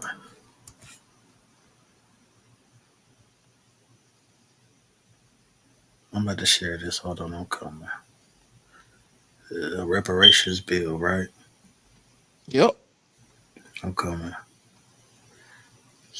See, most people only familiar with HR 40. Nope. Pull up HR 4321 proposed by that Texas governor. I'm here. HR 4321. You see it? No Bailouts or Reparations Act. Yep. Republican Brian Babin, Republican from Texas. So what are niggas at now saying that Republicans gonna give up reparations? Facts. You hear they've been quiet on that for like the last 2 weeks since this bill came out. So now this bill saying any city, any local government, shit, any entity, let's just give a synopsis. If you got a middle school, right, and this middle school was on a plantation, and the county was like, "Oh fuck, we gonna give reparations to the people who served here or whatever." Like that county ain't getting federal funds, right? Like is that type of shit. No federal funds. That's an extreme example. So like another example would be like say, like Asheville, North Carolina, perfect example, right? Asheville, North Carolina has been doing the test where they've been giving like the controlled like reparations to like I guess a certain amount of the population or whatever to see how if it's feasible, right? So just by doing that test pilot, like this pilot case here, just doing the test, right? Not even like really accomplishing it, but just testing it. It would strip the funding from Asheboro, North Carolina. Right. Right. So if that passed, any federal fund that Asheville, North Carolina getting, it's a route for them. Just and I mean this leads us to like we got to have a conversation as a family too, as a people about the conversation. The conversation has to be about like ranked choice voting and star voting. Right. Like I think we need to like push ourselves as a community to educate ourselves on other ways of voting. It doesn't have to be this two-party like binary. Right, Monte. So that's why I'm not on here. So if Sus on here thinking I'm here advocating for the Democratic Party, I'm not advocating for no motherfucking party. Let's hold on. Let's get that situated. But what I'm saying is I'm talking about tangible policies and different ways, like Monte said, of us voting for our community. Y'all, you ever heard of ranked choice voting or star voting? No, I never heard of it. So pretty much the concept, and they have it in a few cities and a few states, right? North Carolina got a few places like Cary has it, where on the ballot, instead of picking one candidate or the other, what they call first to the poll races, right? First to the particular poll. Instead of doing it that way, you'll have say like 2, 3, or 4, or however many candidates run. If it's third parties they run, you number. Say if it's 5 people that's run, you number the person that you like the most. You give them a 5. You give them 5 stars. The person that you like the second most. Yeah, that's it. They did that in Alaska, right? Yeah. Yeah, okay. I know when you break it down, I know what you talk about. I just didn't know the name of it. Yep. I'm very familiar with that. Basically giving niggas ratings, Amazon rating vote type shit. But the way it's done is it eliminates the possibility of a wasted vote, right? Because it again, like if the person that you voted for number 1 doesn't have enough votes to cross that threshold, then the second person that you voted with, or if that person has it, right? So like it's done in a way that one, it can offset gerrymandering, and the suppression that we got.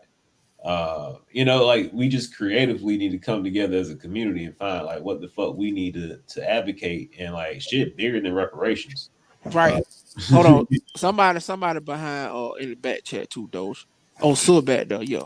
So hold on, let me say that right, bro. Right. So like with you, Monte, okay, so let me critique the Democratic Party. They still didn't pass the George Floyd policing bill. Mm-hmm. They still didn't motherfucking pass the Voter Rights Act. Mm-hmm. And the countless other shit. I ain't fucking with them niggas, man. So somebody asked me, they say, bro, who you vote for? I said, nigga, Cornel West got my vote, bro. Yeah, I mean, especially when it comes to president. Right. I mean, you in a state though, in Georgia where like you're one of those folks that got to vote, your actual conscience. Yes, bro. Yes. You know what I mean? Because they'll do some shit like throw some candidates up that both of them be dog shit. Right. Right. I ain't in California. I ain't in California somewhere where that shit don't really count. Yeah. You know what I mean? So like you gotta hold your nose and pick Biden. You know what I mean? Like because it's like, you in Georgia and the rules there, it's like ain't no third party candidates running this bitch. You know what I mean? Right. Simply plain. Automatic runoff between the top 2. That's the rules of Georgia. By party, that's it. What up, Mel? How you living, sir? Peace. I wasn't trying to start no stuff with you, Ogun. You my bro. Wasn't trying to start no mess with you in the chat. I don't know, like No, so I if ain't the majority of no, I ain't sensitive. So no, I promise I ain't taking that way. Hell no. No, that's your well, that's your feelings. And you got well, yes, legit and you those got feelings are legitimate just feelings. Yeah. when the politics start to come up, because I am probably like the majority of Black America that don't know really much about politics. So like I'm always in awe when I start to hear, you know, brothers and sisters like really, start listing out all these names of people and different positions that they hold and different thoughts of talking points that they stand behind. And I'm like, wow, you guys are really invested in this stuff. I'm like at the baby steps of learning this stuff, right? And um I will say it's very, very overwhelming, like for someone who's not into politics to like even try to have a stance. Like I feel like I agree and align with certain things that I'm hearing are more liberal things. And then I also feel like I align and agree with things that are very conservative. And when it comes time to like you guys are talking about like voting outside of that, which for me, I don't know anything about that. I don't know like how does that help your chances if as a whole collective we're 13 or 14%, and if that 13 or 14% is divided in different political stances, me voting a different perspective, what is the impact of that as a person who's not. Damn, she went out. Damn. Yeah, so She was building. Damn. She yeah, went out. I guess I can. Oh damn. Oh, there you go. There you go. There you go. Go Yeah, in. Go in. Oh, Go in. can you guys hear me? I'm sorry. yeah, we can hear You you. can hear me? Yeah, you good. Go I'm ahead. sorry. So I was saying, to me, as a person who's not very politically sound, it feels like my impact would be very minimal. So like I'm very interested in hearing like if I'm not no totally liberal and I'm not totally conservative and I want to choose this third party, like if someone could help me understand how that could be impactful, I don't have a problem doing that. But I feel like the things that matter the most to me are more conservative than liberal. If I'm being All honest. right. So can I ask you a few questions? Sure.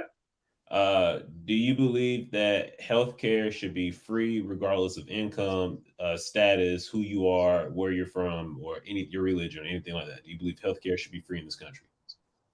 I would love for it to be free, but I understand that it's not, and I'm not gonna act like that's that's the hill I would like to die on. So Okay. it depends on what the other things are like that. Okay. Okay. So Hold on. Let me ask her a question. oh, okay. This another question. So this simple. It ain't Hmm. this simple. We ain't gonna overwhelm you because I got you. I hear the passion in your voice. Do you believe after you have a baby, you should have 14 weeks off? I would love that. I think right now it's 8 weeks. Is what we get. Standard. 14 weeks is even better. Um, I would say my very like when I think about like um being able to like protect ourselves in America, like gun laws, and I would say abortion, and I would say LGBT rights and so forth. Those are probably and how our country interacts with other countries, right? Like so, like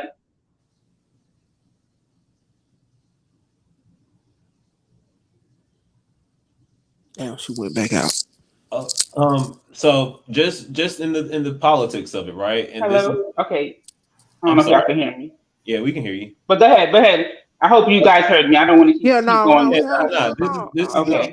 the trick that the right wing has played on black people is they have made us feel as if the Democrats are coming after our guns and the left is coming after our guns, and that only people on the right care about Second Amendment rights, when in fact some of our greatest heroes were on the left, who had guns and toted guns and forced these people like Ronald Reagan in California as the governor to force these anti-gun laws.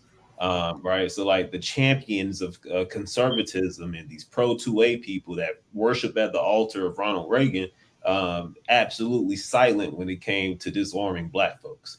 All right. So I don't think that being a pro 2A person necessarily fits in either liberal or conservative, or leftist or rightist. Right. Like that generally is just a personal belief that folks have, like me, Doja, and other folks on here. We very pro 2A. But if you ask me my politics, I'm definitely a leftist. But I'm on the range every Sunday, you know? So that like that's one of the lies that the right has kind of pushed on us. Right. And I don't necessarily see what I'm saying. I don't really say I'm on the right or I'm on the left. I'm No, just on you those independent. particular No, yeah, you're I'm on those independent. particular issues. Yeah. Like I'm more of an issue driven voter as opposed to like choosing a side, because if the left side is also for those things, then hey, that's a positive for me. I just want, like I don't want like is it okay? I don't want like abortion. um I went when abortion was like overturned. I was totally not one of those women that even had an issue with it.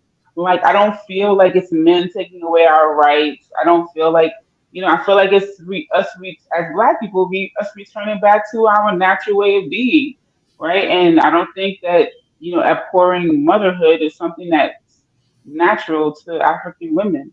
You know what I'm saying? So like, to me, I feel like it put more focus on emphasizing the family values. And so like for me, it wasn't a big issue.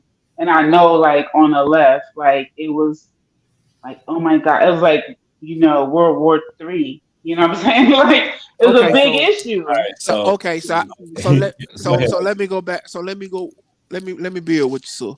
Yeah, go ahead. So when it comes to the abortion, right? Me being a man, right? I always say I don't get on these panels that talk about it because I ain't no woman. But for me, my issue was with the abortion in these states is they saying how molested these molested kids can't have abortions. So I don't think a 10-year-old should have a baby if she was molested by a monster. We know what a baby do coming out of full grown woman developed body. That's just like I say. That's just my opinion. It's just my feelings. Do I got daughters? I got daughters. You get No, what I'm well, saying? I guess see, and those are the nuances like of it that I would have to agree. Like if someone under the case of molestation or something like Oh, that, right. So let's even. or rape. So right, So right. So if I a feel like if monster I was rape, raped, right, if I was raped, I would just travel to a state like New York and go get my abortion though. right. Like, you know what I'm saying? Like, So in these because states, because so I'm in these because states, I'm so also for these communities to be able to define the values of their communities. Why? Because I want to develop my own community and develop the values of my community. So right. if abortion is not allowable in my community, then the young women who seek abortions, they're going to have to go outside of my community in order to get that. I'm cool with the government saying and allowing my community to define the values of its community. You I know, Right. don't think So anything's wrong with that. that's right. So called pro-choice, though. right. Right. So that's pro-choice. Right. So what I'm saying. That's So right. that's the So opposite so of what happened with the so case. what these religious zealots doing? The religious zealots is saying, no, I don't give a fuck if it's a 9-year-old that got raped, molested, no abortions at all. Hold on, Ogun, but it's even deeper than that, right? But still states get to know. They said no, but still states get to decide because you can still get an abortion in the United States of America. You Yes, just yes. can't. I'm talking So about so the certain states, state, right? Right. right? So the state will have to decide. So if you seek an abortion, right, you have a certain amount of weeks. You need to cop a plane ticket and it can be done. So to me, that's a compromise. Some people might not see it as a compromise, but to me, it is a compromise because you can still get the abortion that you seek. You just can't get it here. Hold on, wait. That's fair. You know But so they you know, pass a law. They hold trying to on, bro. pass laws where you can't go to another state. Hold on, bro. Do you Uh know huh. what the week amount is in South Carolina? What they just passed? You said what now? I'm sorry. Did I know what? You know what the law is now? The ban on past weeks, like the number of weeks that you have to get an abortion within in South Carolina. What if 6 weeks like Georgia, 6 right? weeks? Four. Oh, they went. Oh yeah, they Oh went. They damn! went crazy. Sometimes you just be finding out. That's crazy right there. Sometimes you just So, find out at 4 weeks. I mean, but that's the compromise, right? That's not really a compromise. But I'm sure in New York that shit is like 9 months. So she's good. Whoever Shorty is, you know what I'm saying? I You mean, know, I mean, for real, But for no, real. that's New it. Don't York, don't nobody need to think be that aborted no you're child at traveling fucking across. 9 months. Yeah, now you're It's traveling across. crazy. I'm just saying. I'm just no. I don't even know. I'm not. I don't didn't look. But I know in New York it's extensive. I know. I'm Yeah, just saying. New it's York is across the very very board. liberal, and I'm sure that even if you find out at 4 weeks, you still have several months before, at least in the country that you live in, you can safely get a plane ticket there and back, $250, $300, right? You can be able to, if you seek a termination of a bringing forth a life, these are the parameters that you have to subject yourself to, right? That's what it is, because in your state you chose to live in a state that doesn't have the same values of you. You chose to live in a community that you don't share the same values. They could have went. I'm sure Atlanta is not ruling out abortions. You know what I'm saying? Like, unfortunately, it's going to be these black cities too, where black people are like happy to abort our. she went out again, yo. I mean, I but don't know. Real in, quick, I in a don't lot know. of cases, If like Damn, I'm sorry, man. This is my. As soon as my screen times out, like it's like StreamYard don't it doesn't keep the audio. That's weird. Like I have to keep touching my screen just to be on here. This is dumb. what do you I'm feel sorry, you about guys. the medical necessity, like abortions in cases of medical necessity? You know, A medical necessity, yeah, but I mean the majority, like, see what I'm saying? Like I will say on record, I support abortion in case of medical necessity. Unfortunately, the majority of them are not medical necessity. They are like getting Botox. It is like getting, putting on lashes, getting your eyebrows done. This is just a regular for aesthetic decision that is being made. And I am not in support of the women of my community continuing that poor decision making. I'm not in support of that. I'm just sorry. Like, all right. we So gotta do better. on the flip side, right? Um, Hmm. when you have laws that say no abortions unless rape or incest, and that's the only exception. Um, like a lot of these cases, or in a lot of these states, like I think about the little teen girl in Ohio who had to travel across state borders to get the abortion in Kentucky, and the Ohio police tried to pursue charges against her and her mom, right, for leaving the state to do something that they knew was illegal in their state, right? Like crossing state lines to do something that is illegal in your home state is technically a law, a crime, right? Like knowingly going to do that. So what it's going to lead to is what we've seen historically, right?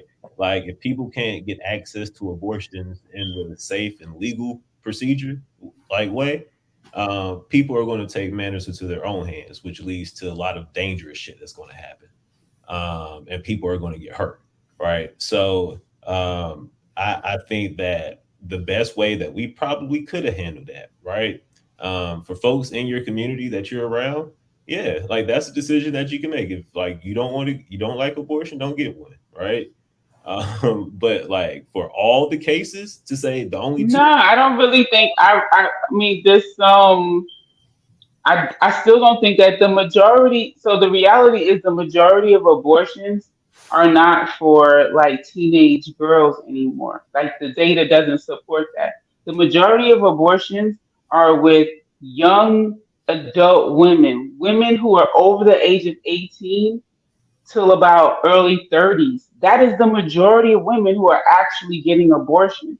People who are actually in relationships are the majority of people getting abortions. So I don't think that I don't think my issue around abortions is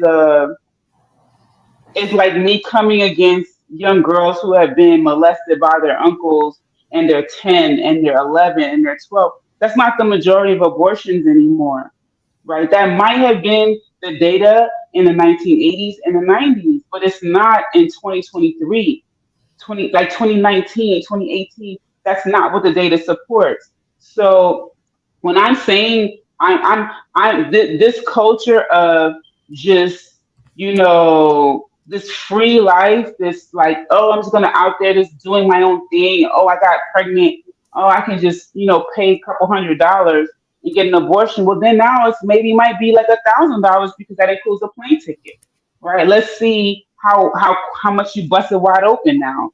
I mean, I'm just saying that like we got to do something to combat this culture and not actually make concessions for that type of culture. I It's mean, just, to be fair, married people get abortions all the time, also, right? Like I don't think we can wait, what do generalize. you mean? Married people, if they're in family planning, if they're trying to plan a family, and like this happens across the country, probably every day. If that's not the right time I for didn't mean married people. I said people in relationships. So yeah, I majority of women that are having like abortions not either everybody. have they have like a committed partner. Yeah, I guess what I'm saying is not everybody getting abortions is busting it open, right? Like that's But what I'm saying is that if you regardless, so this partnership, it kind of puts more of a focus on family, right? So fucking will now have a focus on family because we can't just run down the street for Planned Parenthood like that. It's just going to require a lot more. So this moment of intimacy, I might want to get all of these free contraceptions. You can get an implant, you can get a shot, you can get a pill, you can get patches, you can get like. Why are you conceiving at this point? It must be that you want to, because no one is saying don't get an abortion, but reduce contraception. The contraception is available to you. My tax dollars are paying for it. Why do we need to now do abortions? What the hell? Like all these options you had, you chose not to. Never mind the condom, which is like they got a male and female one. Diaphragm. I mean, there's like all types of contraception. Just do it or make the choice to have life. Like I don't see how this is now punitive or like it's just like you have loads of options and you still want another. Like no, I'm cool with saying no on that. let me be the first to say if contraceptives was 100% accurate, I would have or 100% effective. I would venture to say that like half of us wouldn't be here.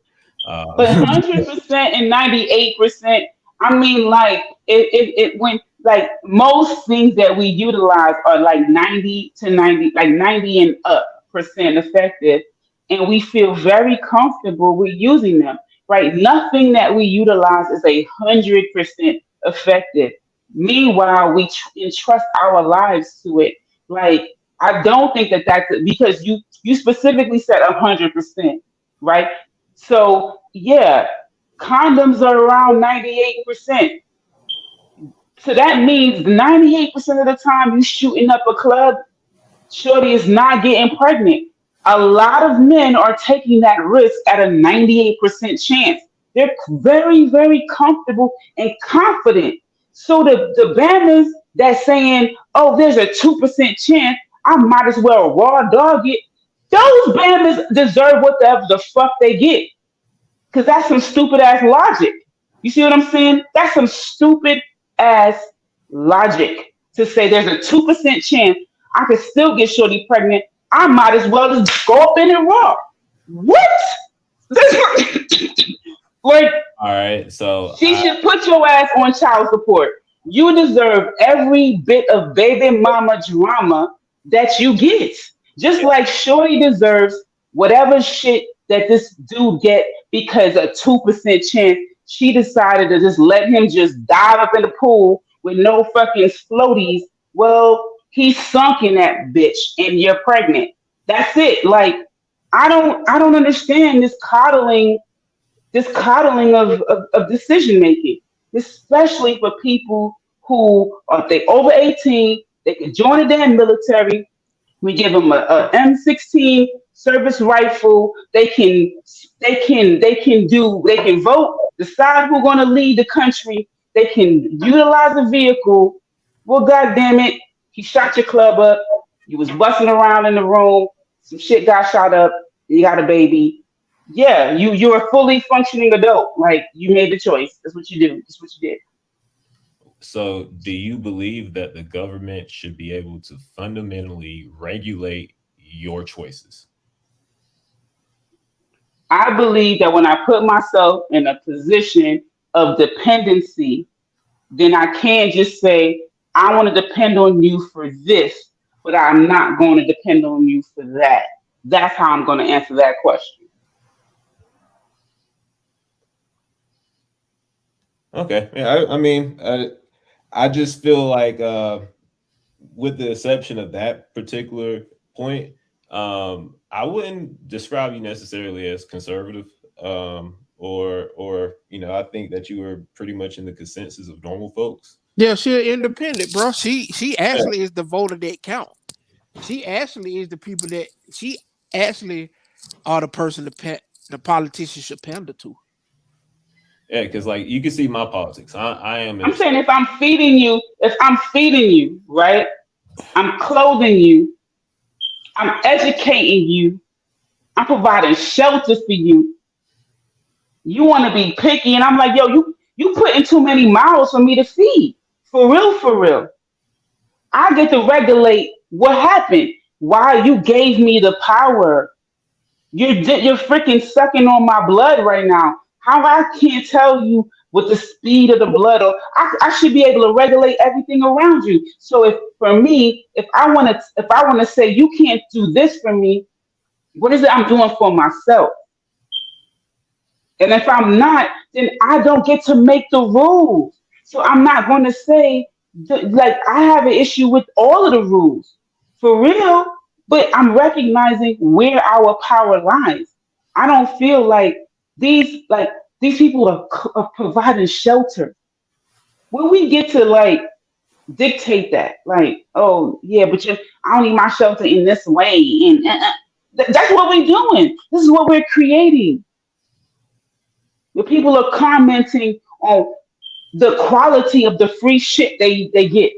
I'm like, I just, to me, that's, my mind is boggled. Like, you got a critique about the free things that you're getting in life. Wow, must be nice. I mean,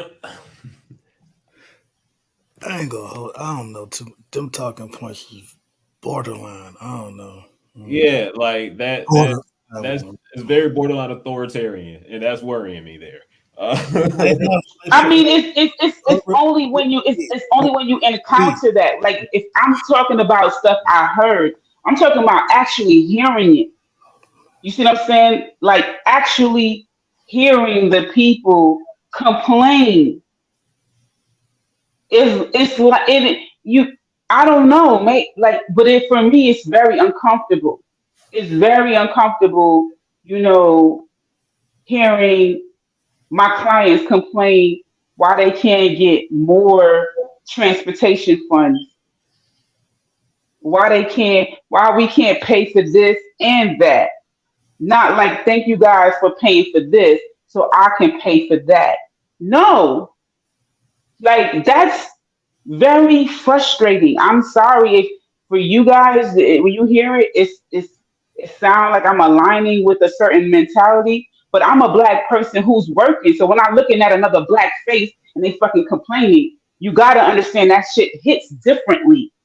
It hits way differently. Like you really complain about this free shit for real? Wow. Hold on, wait. I'm confused though. So if the people are sucking the blood from the government, wouldn't like abortions help stop that? No, I don't want. I want black people to have black families. I don't want there to be less black people. I don't. Maybe you missed that part of what I was saying. I I mean, want there to be successful black families, so in cases where that's right? So possible. I'm that to No, me. please, That's excluding please, the government. man. Oh, Yeah, What, bro? yeah. So in cases where that's not possible, right? So like I'm from South Carolina, grew up in Lawrenceburg, North Carolina, right? And like the poorest county, second poorest county beside our neighbors in Hope County is the poorest. Um, poorest in North Carolina, right? Um, I know people that I personally like have relationships that when they were younger, they got pregnant, they had an abortion. These folks have been able to go to school, graduate law school. I had no one that's a dentist right now that are able to start a family now, which one of them is actually pregnant currently, right? If they would have been forced to carry these babies to term, uh, the life that they led after the procedure would have been immensely different, right? So like I think like for some people like that, like if that's the decision that you're making, knowing that like you have a future down the road, you know, I'm not a woman, never going. I haven't been in a relationship where we've had an abortion. I just realized that um, you know, everybody is going to look at it differently. So I genuinely tend to stay on the side of like free choice, all right, and that way everybody can be satisfied, so that you can take the personal responsibility of making that decision, right? Like if personal accountability and decision making is what we aim for, the way to get that is pro-choice. So if you don't want an abortion, you don't get one, right? Like that's accountability, right? Like if you have a baby and you feel like you need to get an abortion, but you don't get that procedure taken care of and you can't take care of that baby, then that's a choice that you made, right? So like accountability is held that way. But when the state comes down and just says like, nah, you can't do this, it's the same way as if the state was to come down and say, nah, no tattoos. Nah, no birth, no plan B's, no condoms, right? Like it's a slippery slope once you get to the authoritarian side.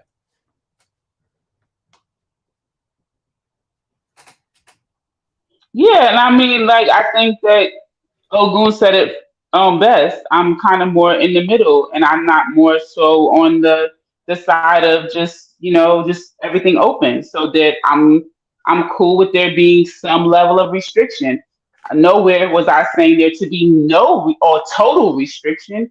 However, I'm just firm in that some restriction doesn't feel oppressive, doesn't feel restrictive, it feels fair, or you can say a compromise or a middle point.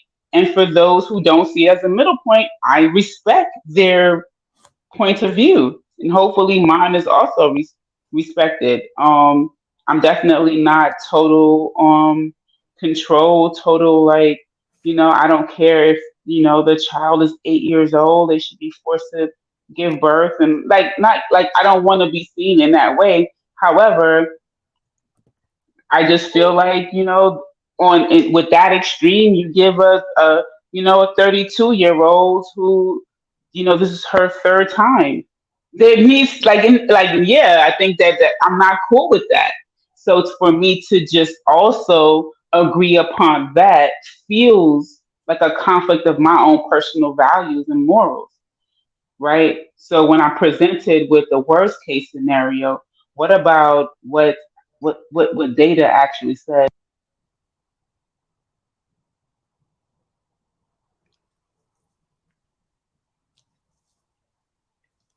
So I encourage you to read up on Roe versus Wade and how Yeah, I watched that one, baby. So I encourage you to read up on Roe versus Wade and how Clarence Thomas has put in a proposal to stop contraceptives. So, But what I'm talking about is how it is now, right? So right. contraceptives, we still have that now, and I'm speaking about right the number of like the data around the actual abortions that do occur. What are the demographics of of women who actually abort their babies? Okay, so And it's We usually don't know so because when they self-report, I was and just finna say, no, right. oh no, hold on. Okay, so I totally so I understand how data works. So the women who do self-report, right? So if it's gonna be done from like more of the one of the public um uh places that do it, they're just mandated to get to obtain the data, right? So like someone like almost all of Planned Parenthood, let's just say the more popular, that's being captured. It's not being there. You're not getting an abortion from Planned Parenthood and it's being anonymous, right? By nature of their funding, right? That's just what it's going to be. Like your demographics are going to be captured. So maybe yeah, you get it done by your private physician or something like that. You're more in an affluent community and so forth. I get it. Those things happen, and there's nothing I can do. Like I'm sure the data even specifies around those type of dynamics. So, but the data that we do have, we shouldn't discount it because there are these.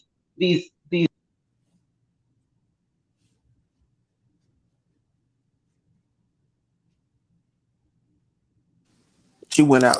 I'm quite sure her phone timed out. So hold on, let me just say this, and Go ahead. I'm gonna just leave it like this. So, I like I was saying before, I don't, dig too deep because I'm not a woman. And I feel like it should be, you and a couple more women talk about the abortion. But okay, so for me, right, they show that leading. How the fucking driveway with my daughter? Okay, so they show that black women are leading abortions in the country. So we know more black women that are on they get Medicaid and stuff, and a lot of the white women have private insurance. So they probably won't so they don't report a lot of numbers. Where they will say black women leading in herpes, Hmm. black women I leading in agree. all those old skewed ass Right. numbers, I right? I agree with you with that. Right. So we know it's more white women in this country than black women. How the hell black women leading an abortion, right? Which I don't. So what the data also state is that the it's out of our population. So out of the black woman population, there's a small percentage of our population that actually gets abortions, but that population has multiple abortions. That's what drives the numbers up. It's not the majority of our community are actually having abortions. It's that, you can have, let's say, 7 million Black American women out of 40 something, that's not a whole lot. But if they each have 3 abortions or 4 abortions, that's fucking crazy. You see what I'm saying? That's why our numbers are ridiculous. And this is why I have a huge issue with it. If it was the majority of us So having me, one, so me just listening to you. I've been listening to you the whole time. You're basically against irresponsible sex and irresponsible abortions, correct? Am I with you? Because I want to be on the same you page with with me. you. I'm with, Okay. yes. Right. And that's Okay. men So and women. right, I'm not right, for the right. men So shooting up clubs and right. women So right. allowing the club to be shot up. You are anti promiscuous. Okay, I get it. I'm rolling with you on it. I do. So I just wanted to be on the same page with you. Okay, I understand what you're saying. You talk about responsibility. All right, I got you. Yep.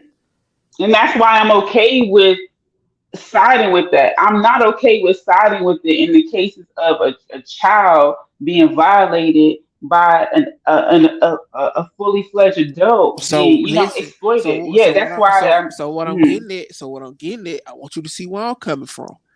They are making laws so where that baby can't get an abortion. That's what I'm saying. So it's Ohio. kind of right. So it's kind of a thin line you walk, sus, when you say this. Now I'm not here scolding you. I'm just giving you the information on it. I mean, it's They I telling you, respect that. and they That's what I saying, want. That's and why they I just giving came on the you, panel. and they saying if you get pregnant in your tubes, nah, bitch, you gotta die because you're not No, getting an abortion. this is why I came on the panel, because it's not that I don't have a Yeah, political no, party right, agenda. right, no, I'm no, trying to right, learn, yeah, and no, I no, do feel yeah, a conflict when we have these conversations. I feel the conflict between, maybe certain like personal moral values, no, and then the but values of my community, and not over here then, though. Not over you here. know what I'm That saying? what I'm saying. Not over here. We ain't on that. That why I want to understand where you coming from. No, that's what I'm saying. But that's why I say it's a thin line when you say that, because they do say if you get pregnant in your tubes, you can't get an abortion, or that monster done molested the baby and raped that baby, she can't get an abortion. I mean, and also Ogun, like in a less Thank extreme you, baby. cases, right? What you Like got, bro? black women lead right now in like death while giving birth, right? Like that's a real fact that a lot of women I know are terrified of, and like I know a lot of women that say they don't want to have kids, period. Which, like, more power to them. That's their decision. So if 3, 4, 5 abortions in, they still hold tight to not want to have kids. Like I think that's their choice, right? No, Um, I mean, see, I think that, but if there was if abortion was the only way to prevent pregnancy, then yes, I would totally agree with you, right? But there are lots of ways to avoid pregnancy, and for a woman to not use those, but it's like someone saying, I'm hot," and they wearing a bubble goose. Take the fucking bubble goose off. You're not that damn hot. So you can't say I don't want to get pregnant, but I put myself in every situation that highlights the chances of me getting pregnant. I think it's logical to say you really do want to get pregnant. You can't just you saying out your mouth, but that is not lining up with your actions. Like, that's not just for women. I also feel that way from men. This is why I'm not. When men talk about child support, I would say, listen, a woman can't make you shoot no fucking club up. Trust me. Okay, well, look, that's They don't. why. A woman, like, you are in control of your seed. No, I Hold want. on. I want to say. I want to find common ground with you, sir. Okay. I agree with you. I agree. A A lot man is of in control of his seed. It's right, his seed. It's in his body. right. And you I know what I'm agree. saying. A lot of Unless, niggas, unless the need to be on child support. Let me say that. what's that dude? What was it? Was it Drake? Unless it's a Drake case, like a woman, like you literally wore a condom, right? You put it in the trash. You didn't take it with you. Unless it's a case like that, where I'll be like, well, damn, your shorty, she exploited, like she did something. And this is a case like that, I would totally support the man in saying, I did my precautions to prevent pregnancy. I did. In that case, I support that. But you literally took a whole Uzi and you just shooting up the clip, bruh. It is what it is. It is what it is. It's what it is. She's pregnant. It's your baby. Hold that. Take that. I'm not. Okay, hold on, sir. Before you get off of here and it get too late, right? I want to build with you, right? So we got your stance on the abortion, right? So how you feel about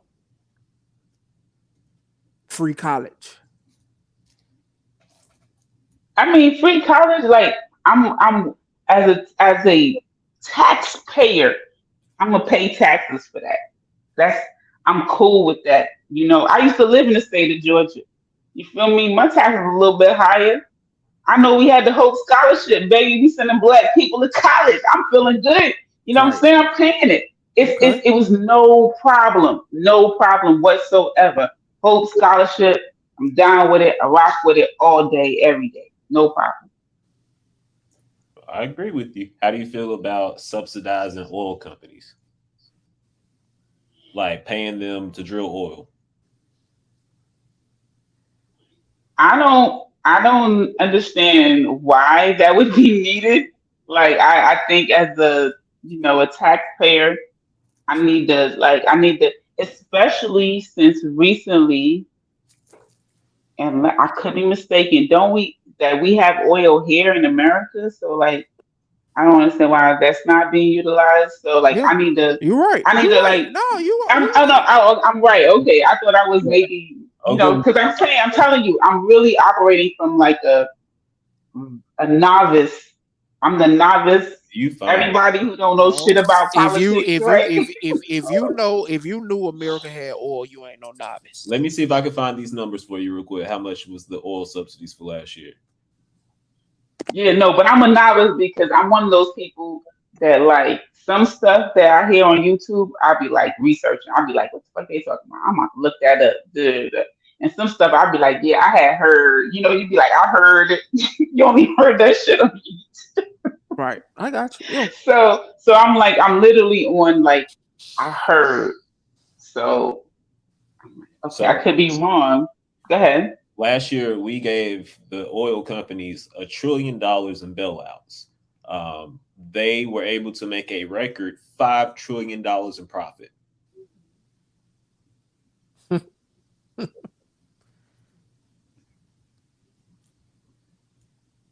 Well, you think that money could have went, so what you think the black folk could have did with that? What you think black people could have did with 2% of that for our community?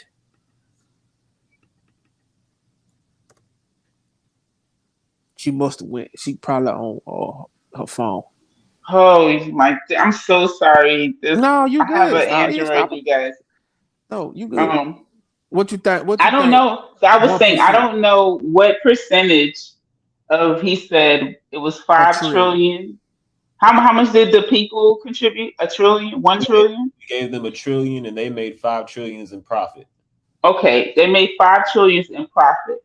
I don't know how much of the 1 trillion came from the black community, right? I really don't, and I'm not trying to say it in a bad way, like I whatever, right? So whatever amount it was, yes, the black community could have benefited from whatever the black community contributed towards that $1 trillion. Absolutely. However, I just feel like it's totally hypocritical for us as a black community to even complain about what the people that we choose to spend our money with, what they do, because we really don't care in general. So we only care when it's the government, but we don't care when it's like, people who are pedophiles, people who are homosexuals, people who have values that are different than us, people who have enslaved us, like all of these things, people who will say racist things, like we support teams and support sporting events and sporting teams. Like when only sometimes we have values around racism, and like that's where my brain goes to, like, oh, now this matters, but it didn't matter when that happened, but now I gotta be on code. Like it's just like nonsense, like bullshit. That's where my brain goes to. This is bullshit. Like what is being black here? Because this is some bullshit. Okay, so we could fund right now, all right? For $300 billion, we can pay off every existing student loan and fund every kid in America to go to college for the next 10 years. For $300 billion, right? And what, that 1%? That's a drop in the bucket. But we won't do it because the next Yeezys is about to come out, and we won't do it because No. We I ain't need talk about no. no. I'm talking about us. I'm talking about Yes, we not talk about the community. We I'm talking talking about about what's the owed to us. federal government, right? Right. Like taxpayers, Old. U.S. Mm-hmm. taxpayers pay $1 trillion to oil companies that we go and give profits to when we got to get gas, right? That they can jack up the prices for arbitrarily for no absolute reason, right? Like we pay money to them, they make a profit, we fund them in the trend of trillions to a year. When all it would take is $300 billion to pay off all of our student loans that we have existing and send our babies to school for the next 10 years. 300 billion compared to 1 trillion. What would you rather spend? Money on profits for oil companies or everybody in America to go to school for free that has already been to school and for the next 10 years? Right? Like like the amount of money that is being hoarded at the top. That Oh, I'm not saying that. I totally agree. I understand that there's being money.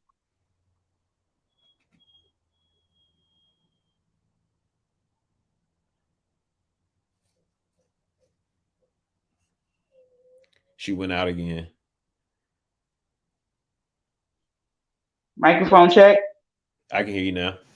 Yeah. Okay, I was saying that capitalistic system has been like a it has been like a identification of like the divide of like part of what you value and the other part of what you value, right? And I think sometimes when I start to like value like independence, individual achievement, hard work, dedication, all of these things, right? It seems like you're just shitting on like helping other people and reaching back and, dealing with the less fortunate. And then when you put all of your efforts on reaching back and helping the less fortunate and so forth, I personally experienced seeing that same group be totally entitled, very arrogant, like not non-appreciative, and it enables a lack of motivation, lack of drive, lack of like because they're totally dependent and taken care of. So it gives me this dichotomy. I'm just speaking as a person who is when you want to say middle class, I'm fucking middle class. I'm not affluent, but I'm not like impoverished, and it's it's a struggle, bruh. Like it's a struggle because I work with the impoverished, and it makes me be like to hear the attitudes and to see it on a daily basis of being very ungrateful and very entitled. And I know the work that I'm putting forth as middle class. It's like you got to be yo. Let me get some food. like, yo, so how much? $500 a month in food? Oh my goodness. All right, so to put it in context, right? The $1 trillion that we give to oil companies. Do you know how much money the U.S. federal government spent on K-12 education last year? How much? 771 billion. We gave more money to oil companies to drill oil than we gave the teachers to teach our babies, That's right? why you got these crazy niggas on YouTube. Cause You know what I mean? Keep in mind, right? These oil companies turn around and spend their money with the profits that they're making and fund politicians that put laws in place that are anti and antithetical to our existence, right? These people are the Koch brothers, right? Directly. People, aren't aware of how all this merits, right? So if you're talking to capitalism, and I don't like putting on this hat, but here's the econ major, right? If we're talking about capitalism, what makes good economic sense is to invest in the economic stability of a base of people, right? Statistics show that people that go to college generally tend to make more money and do better over the terms of their lifestyle, right? Over the time of their lifetime. So if you were to like extrapolate that particular fact to like the rest of the country, what would it like? What who do you think it would benefit more? Like, do you think it'd be better for us to give money to like 16 or 18 different families that are corporate shareholders of these folks, these oil companies, or for the 300 something million people in America to be able to better their education. Like it doesn't necessarily have to be a 4-year school, but a trade school. But It could I be also get your real I think estate. if I learned a little bit in my little economics class that I was required to take, right, for my degree, that if everyone if you didn't create some level of like exclusionary benefit to obtaining this college degree and it was standard, then the actual value of a college degree would go down and then the requirement would be like the standard would be the advanced degree automatically. So I think like the way in which capitalism is that there has to be a bottom. So if you make the bottom be bachelor's degree, that's literally the bottom, and then everything else is going to move. So right No, now, that right, doesn't our bottom work. is. Brother, I'm saying, hold on, let me finish, brother. Let me just finish. If our bottom is people who don't have a degree, then that actually puts the people who have a degree at a higher. They're starting off at a higher level, which I would say most people can feel, and that is the standard that we have now. Is that at least having an associate's or a bachelor's degree is like the advanced or starting level, and that the people who don't have a degree is the bottom. If you don't have a degree, a certificate, you don't have a certification in something, you're just I got a high school diploma. That's the non-degree people. You're trying to like merge degree and non-degree people together. I don't think that would be a good thing. Okay, so one, majority of people aren't going to go to college even if you made it for free, right? You still have to get in there. So we're not just allowing everybody to walk into 4-year universities, right? I think there is a slew of folks that Doja can tell you, people still going to go to the military. There's a slew of people that are going to rather go to barber school, be a cosmetologist. There are people that would rather drive trucks and make money now than go to college, right? Like just because we make college free, that doesn't mean everybody's going to run out and get a 4-year degree. I just think that that right there is a lot of the bullshit that if you learn that in econ, I'm an econ major. Let me tell you, like the econ major is super conservative, and that's one of the things that they love to throw. That if you raise minimum wage, then the value of everybody's paycheck is going to go down, right? Like that. How That's did what you just said change how it is now? That everything you just said is actually how it is now. That a truck driver who's an like over the road truck driver makes the same as a person who went to college for 4 years starting off. Like, let's say that truck driver who are those. is driving for another company. They'll make anywhere between 30 something to about 47,000 dollars their first year. That's going to be the around the salary somewhere in America who has a 4-year degree, right? So what you're saying is that's not any different than it already is right now. So I Well, don't. What I'm saying is that I don't see anything wrong with the way that it is right now that we're promoting education no, I and don't people think. have to pay for it. Yeah, I guess you missed one. I think if you go to a truck driving school, you should go like the government should have a financial aid program set up where there is a program that funds you to go to school for a cheaper cost. If you go to be a barber, a cosmetologist, I don't care if you go to be a dog catcher, right? Like if you go and get training in anything, plumber, blacksmith, horseshoer, cobbler for fixing shoes, whatever it is, if you have to spend money to get an advanced training in something, a certificate or something like that, the federal government should provide financial aid the same way they do for university students, the same way they do for community colleges. That's like the argument, and that would only cost a fraction of what we spend on giving oil And barons. you feel like that needs to be federal because, like, I think the reason why I do have a certain level where I it's hard for me to fully grasp is that I work in a jurisdiction like I literally was working at an alternative high school that provided barbering and cosmetology for free for people of that community, that's Washington D.C.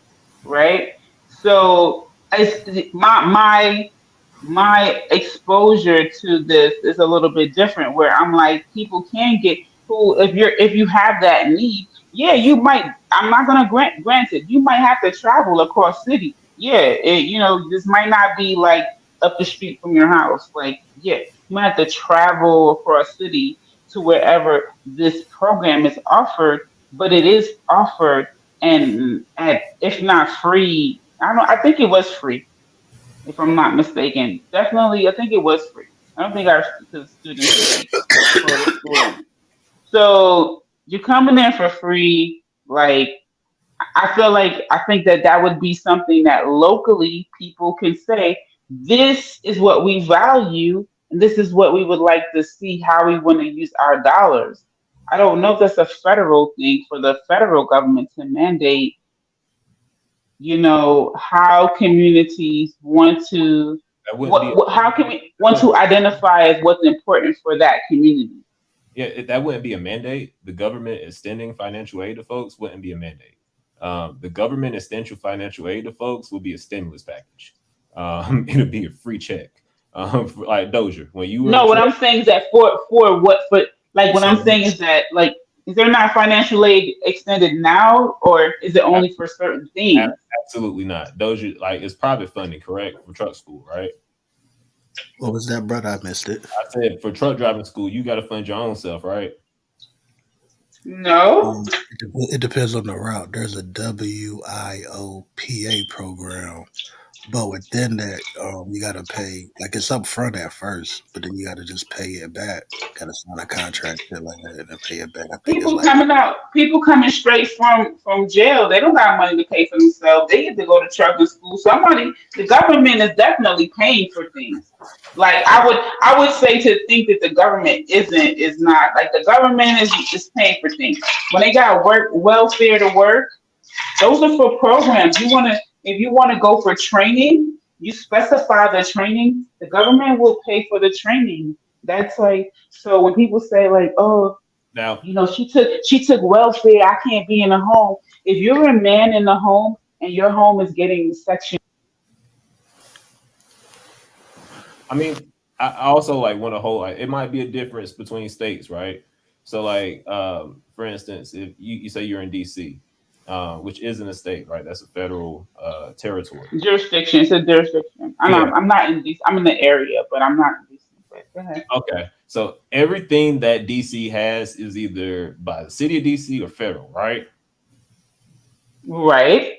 Just like Maryland and Virginia, all of the surrounding areas. So if you're in Virginia, you get your city, if you're in Alexandria or Arlington or Fairfax or whatever county, whatever city you live in, your city has a governance, your county has a governance, and then your state has a governance.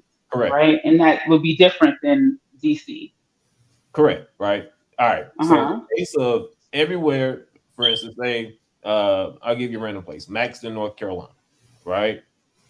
Maxton is a small town, has about 3 stoplights, roughly about 8,000 people. If the people of Maxton were given free college education, to go somewhere to school for 4 years for free, I would say probably about 20% of those folks would take that particular, like, to go to a 4-year college, right? Majority of those people in that particular area would try to find ways to, like, go to a trade school, to go to an agriculture school, to go to one of those schools that they could flip and find a trade and skill that they can make money up front, right? Like here and now.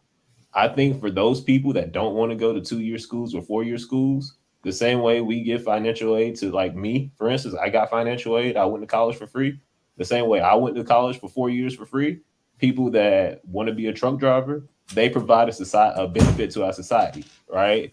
I think that they provide more of a benefit to our society than the third great grandchild of John Rockefeller buying a new Porsche, right? Like little Timmy down the street. Well, what's stopping the community college from offering a truck driving program?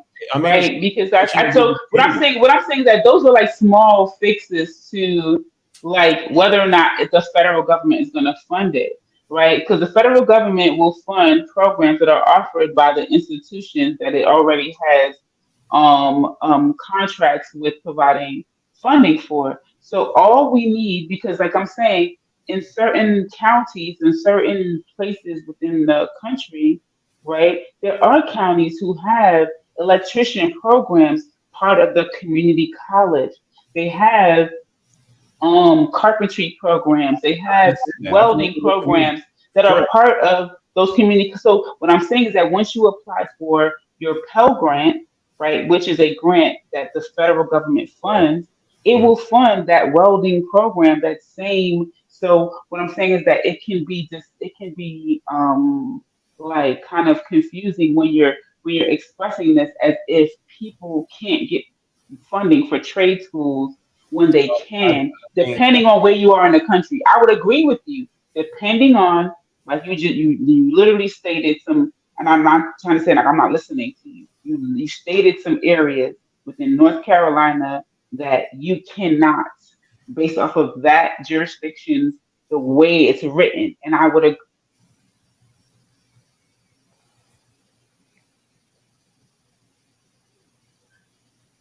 She went out again.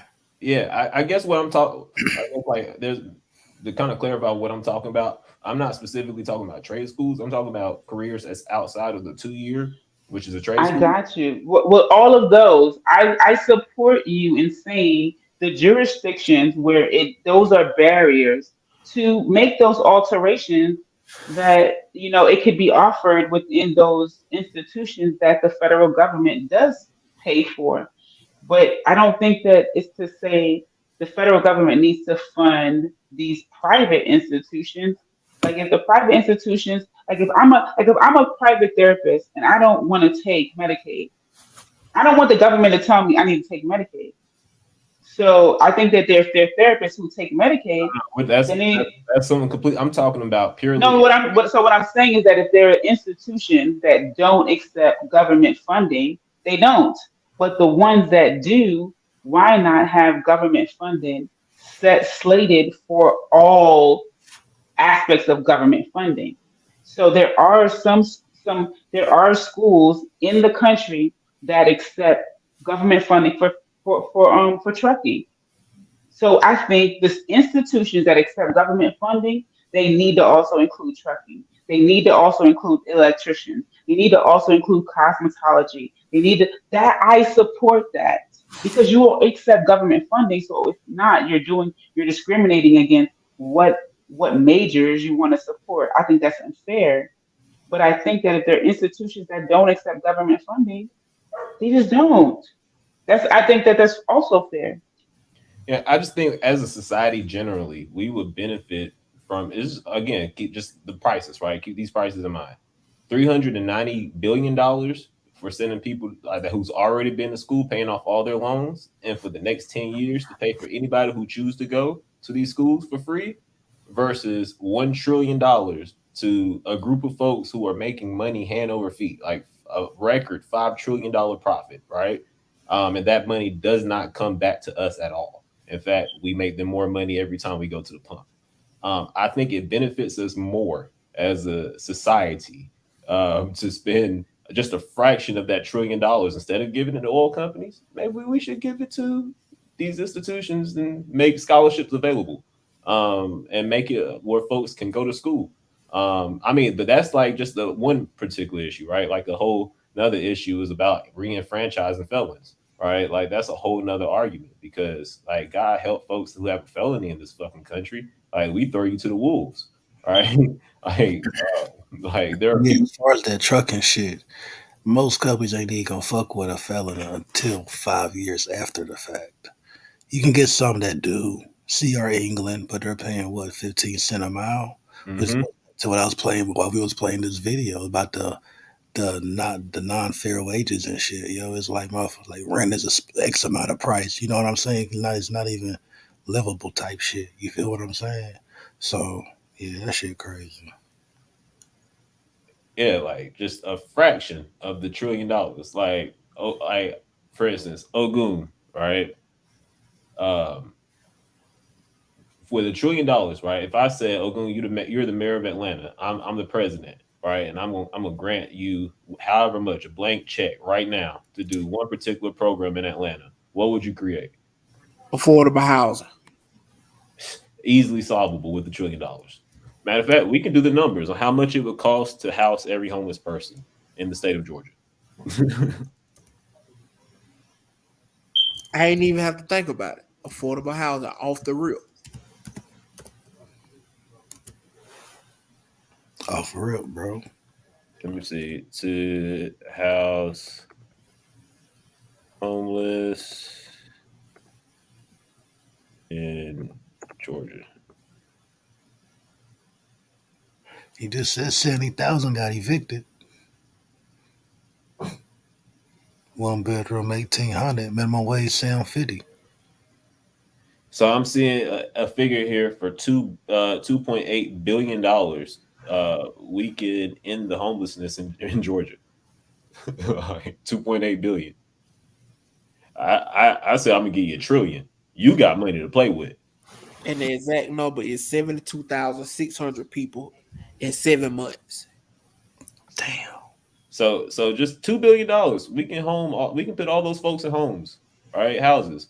Uh, you know, I don't know how folks feel about this particular thing, but like this is just my leftist like view. All right. So one of the things that's happening in my community where I'm at in Raleigh, um, here people are buying up properties like 30, 40, 50 properties at a time, and are making these only rental properties, so that single family homes aren't like achievable because they're putting 20,000, 30, 40,000 dollars above closing costs down. These are big firms, right?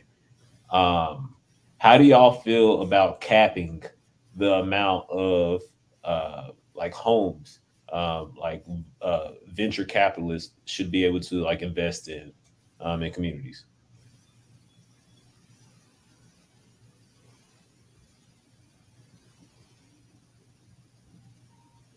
Because niggas is always talking about like buy the block, buy back the block, but like the people that's really buying the block, not just buying the block, they buying the city. Buying that motherfucker up, man. And it's Yeah, I think it's a slippery slope because it's putting like we want to we always say like support black, but what happens when it's a black person who owns 45 units? You know, um, now we're putting a cap on that particular black family or those particular black families, whether it could, let's say it could be 100 black families who own who have the potential to own 60 to 70 properties under their belt, right? And it's putting a cap on that, and so we could have 5,000 black people who own 5 properties each. You see what I'm saying? Like it's I feel like to me I feel like I feel conflicted with that. I feel like what values is that? That doesn't sound like I feel like on some if we're gonna stand for American quote unquote rights and what we stand for, then that's totally against what we stand for. Okay, so there's an interesting perspective, Mel. On the flip side, right? Because you said you advocate for the black family, right? Ogun and Gullah, what's the number one way to build wealth in America? Real estate.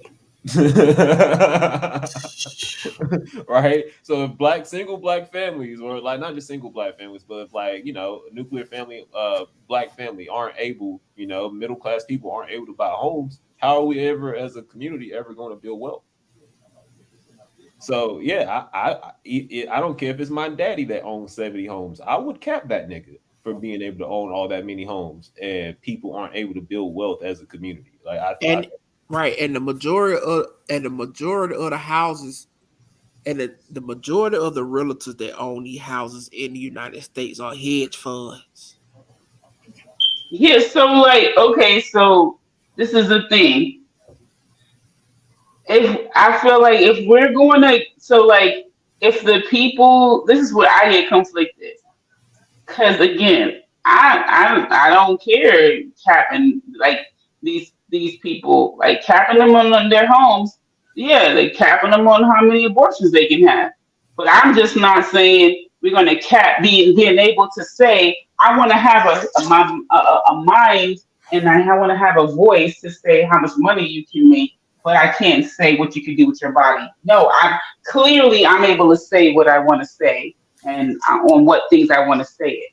See what I'm saying? This is where I feel some type of way. Like I'm not gonna be like, oh, the rich is getting too rich, but the whatless could just be whatless as much as they can be. You know what? I'm not gonna support that. I'm just not. I'm just for me those things like either I gotta say or I gotta say on whatever I want to feel is important, and I feel like I have the right to do that or I don't gotta say, and then you good. I don't gotta say, but we gotta pick one. On the flip side, though, if folks are able to take care of their material needs, food, housing, shelter, do you think the amount of abortions that are happening would decrease?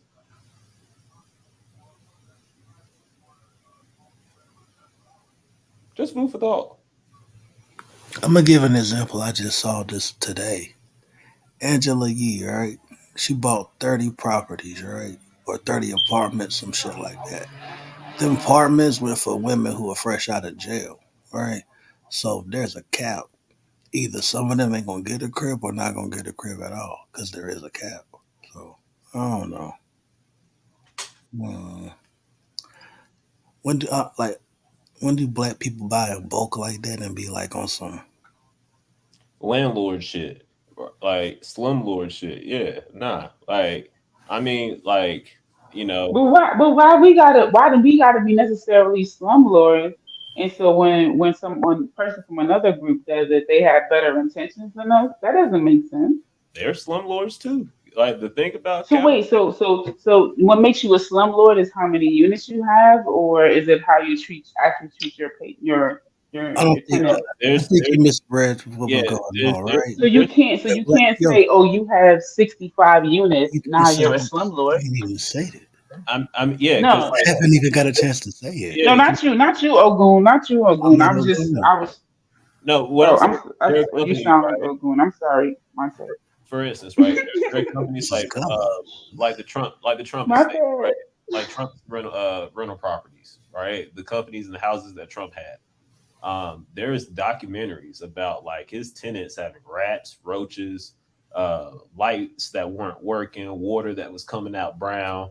Like once these people, these big firms own thousands of homes, it is absolutely impossible for all these folks to render the upkeep that's necessary to be a good landlord. Yeah, but when you go on like, if you go on like bigger pockets, there are people who actually have like larger they own apartment complexes with maybe like 20 units a complex, maybe they own like two or three of them.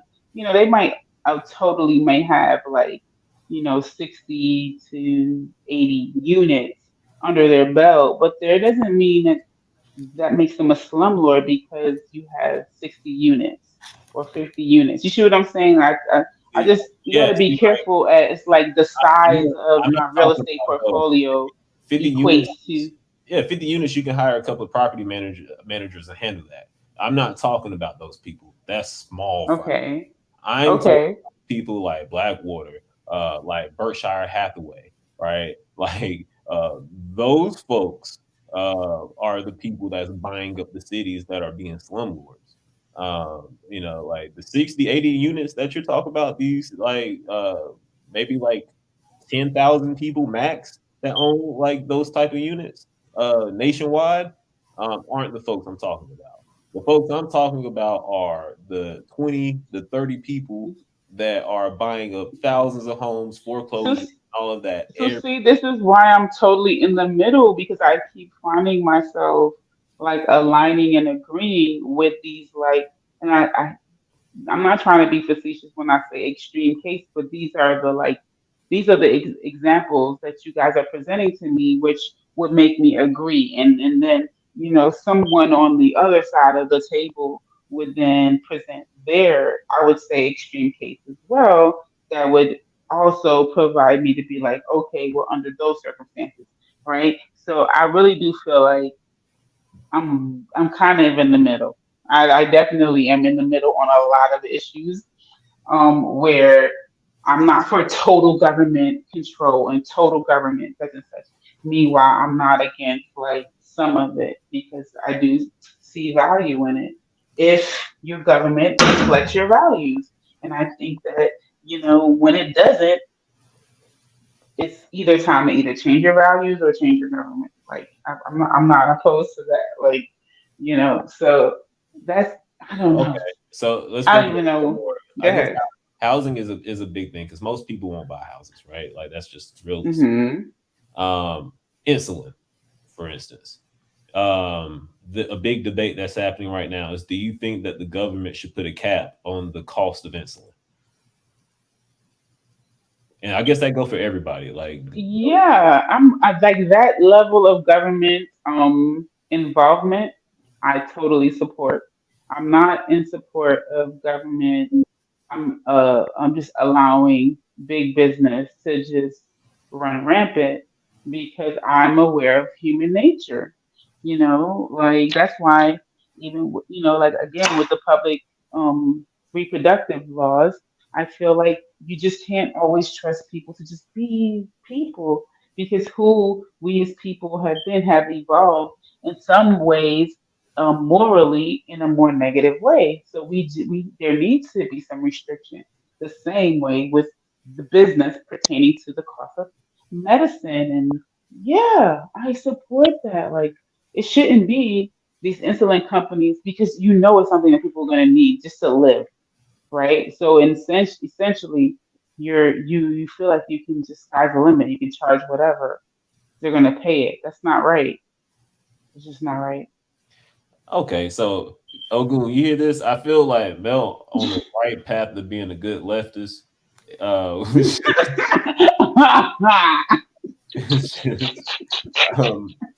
like there's just like some things that we in the left there's a spectrum, like, so not everybody agrees, but what it sounds like is, yeah, you're more leftist than like centrist, which is not like talking about politics or like parties, right? Like that's not Democrat, that's neither Democrat or Republican.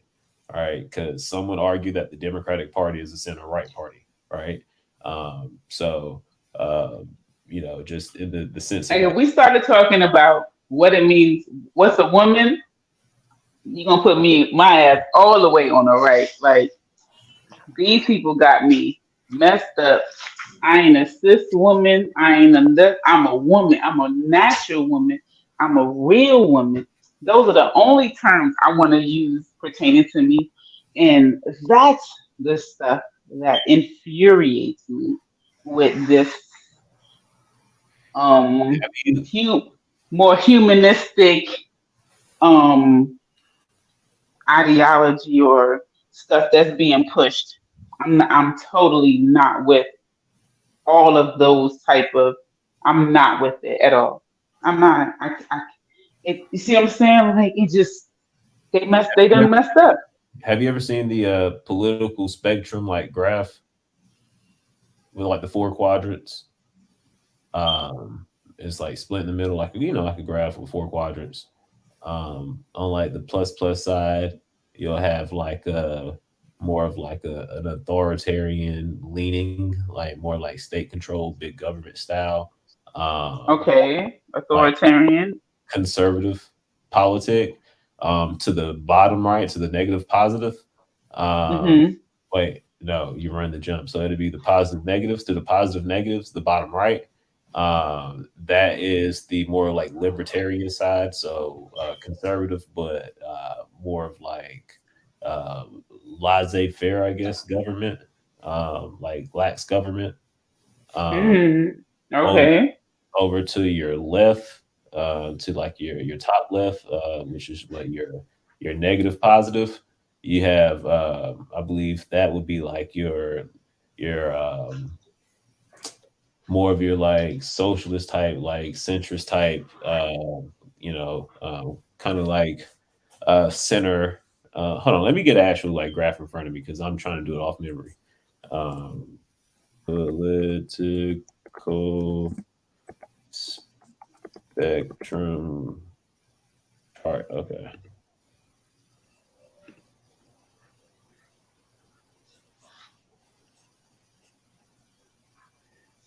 Yeah, so you have like your authoritarian scale to your negative positive, which is like that'll fit more of like your communism, like radical authoritarian to the top right, and to the top left, and then underneath that, kind of like centrist, and on the line would be like your socialist kind of beliefs would be like neither authoritarian nor all the way democratic, but like right in the centrist part. And then to the bottom of that would be like your democratic, like socialist type, like Bernie Sanders, less of the government overreach, but more like social policies and stuff like that. Which I tend to like probably say I'd probably fall on the line of like your left, like directly on the line, neither like democratic or like democratic or authoritarian, just like directly on the line to the left. Okay. So basically, it sounds like you still have to choose a direction, but you could say you're on the line, which means you kind of have some alignment with the other side. Is that what I'm Yeah, hearing? I mean, so what you find is when you look at your political spectrum beliefs, right? Just in the term of politics internationally, like globally, beyond just American Democratic and Republican, conservative and liberal sense of politics, just the broad sense of global politics, everybody fits in this chart somewhere. So like the Democratic Party, when I said the American Democratic Party on that chart, it would be more of like a center right party, where it's neither really radical, but it's not like authoritarian, and neither is it like radically democratic, right? The Republican Party would be like a far right party, in the sense of like broader global politics. Then you have parties in like say Great Britain, like this, the Christian Democrats that believe in like free healthcare, free college, free housing, and all of that. They would be to the left, right? Then you have parties that's even further left of them. It's like a broader spectrum of political belief that's deeper than just political, or not political, but the two party system. It's deeper than just Republican, Democrat, or conservative or liberal. Like whether you consider yourself a leftist or a rightist, those are like more of a global contextual terms. That's peace, yo. That's peace. But shit, man, I'm about to go ahead and get up out of here, man. I get up early, work in the morning and whatnot, man. Appreciate everybody for coming through. When I get off, I'll go live again tomorrow evening. You know. Yeah. Peace. I'm so excited to have been on your show. This is dope. Thank you. Yeah, I continue. I want you to encourage you, brother, to continue to grow your channel and to have dope panels like this and have conversations like this. I definitely felt welcomed and able to come with questions and was well received as not being confrontational but more like seeking understanding. And I just want to encourage you, brother, to continue the good work you're doing. Appreciate that, sis, for sure. Ogun, appreciate you, Yeah, bro. peace. Already big bro. I don't know what happened. I mean, I've been gone. I've been in the other room. I'm finna tell y'all good night. You finna end the show? Yeah, man. Okay, good night. So thank you Good for night, your yo. question. I don't know. I've been out the room about 20 It was minutes. nah, it was good. It was good building with you, man. Yeah, peace be both on with you too, Marte. Yeah, I definitely got some. You gave me some stuff to think about. About my own orientation politically I feel like I'm right in the middle. I'm right in the middle, so my ears are open to both sides. And yeah, this was helpful. For Appreciate you, sure. brother. For sure. Already. Peace and black power, everybody. Y'all be cool out there. You know what I mean? And yeah, I'll let y'all day clean in the morning with a poster song. So yeah. Black August too, y'all. Happy Black August. Gullah Geechee, y'all, it's our week right here. Yep. Yeah, one time for the corridor, one time for the culture. Clean quick. Already, man. Already, bro. So yeah, y'all be cool, man. I'll holler at you. Well, shit, not even tomorrow. Today, y'all hit me. Y'all be getting a post from me later on this evening. Damn, I'm tired, man. Peace, y'all.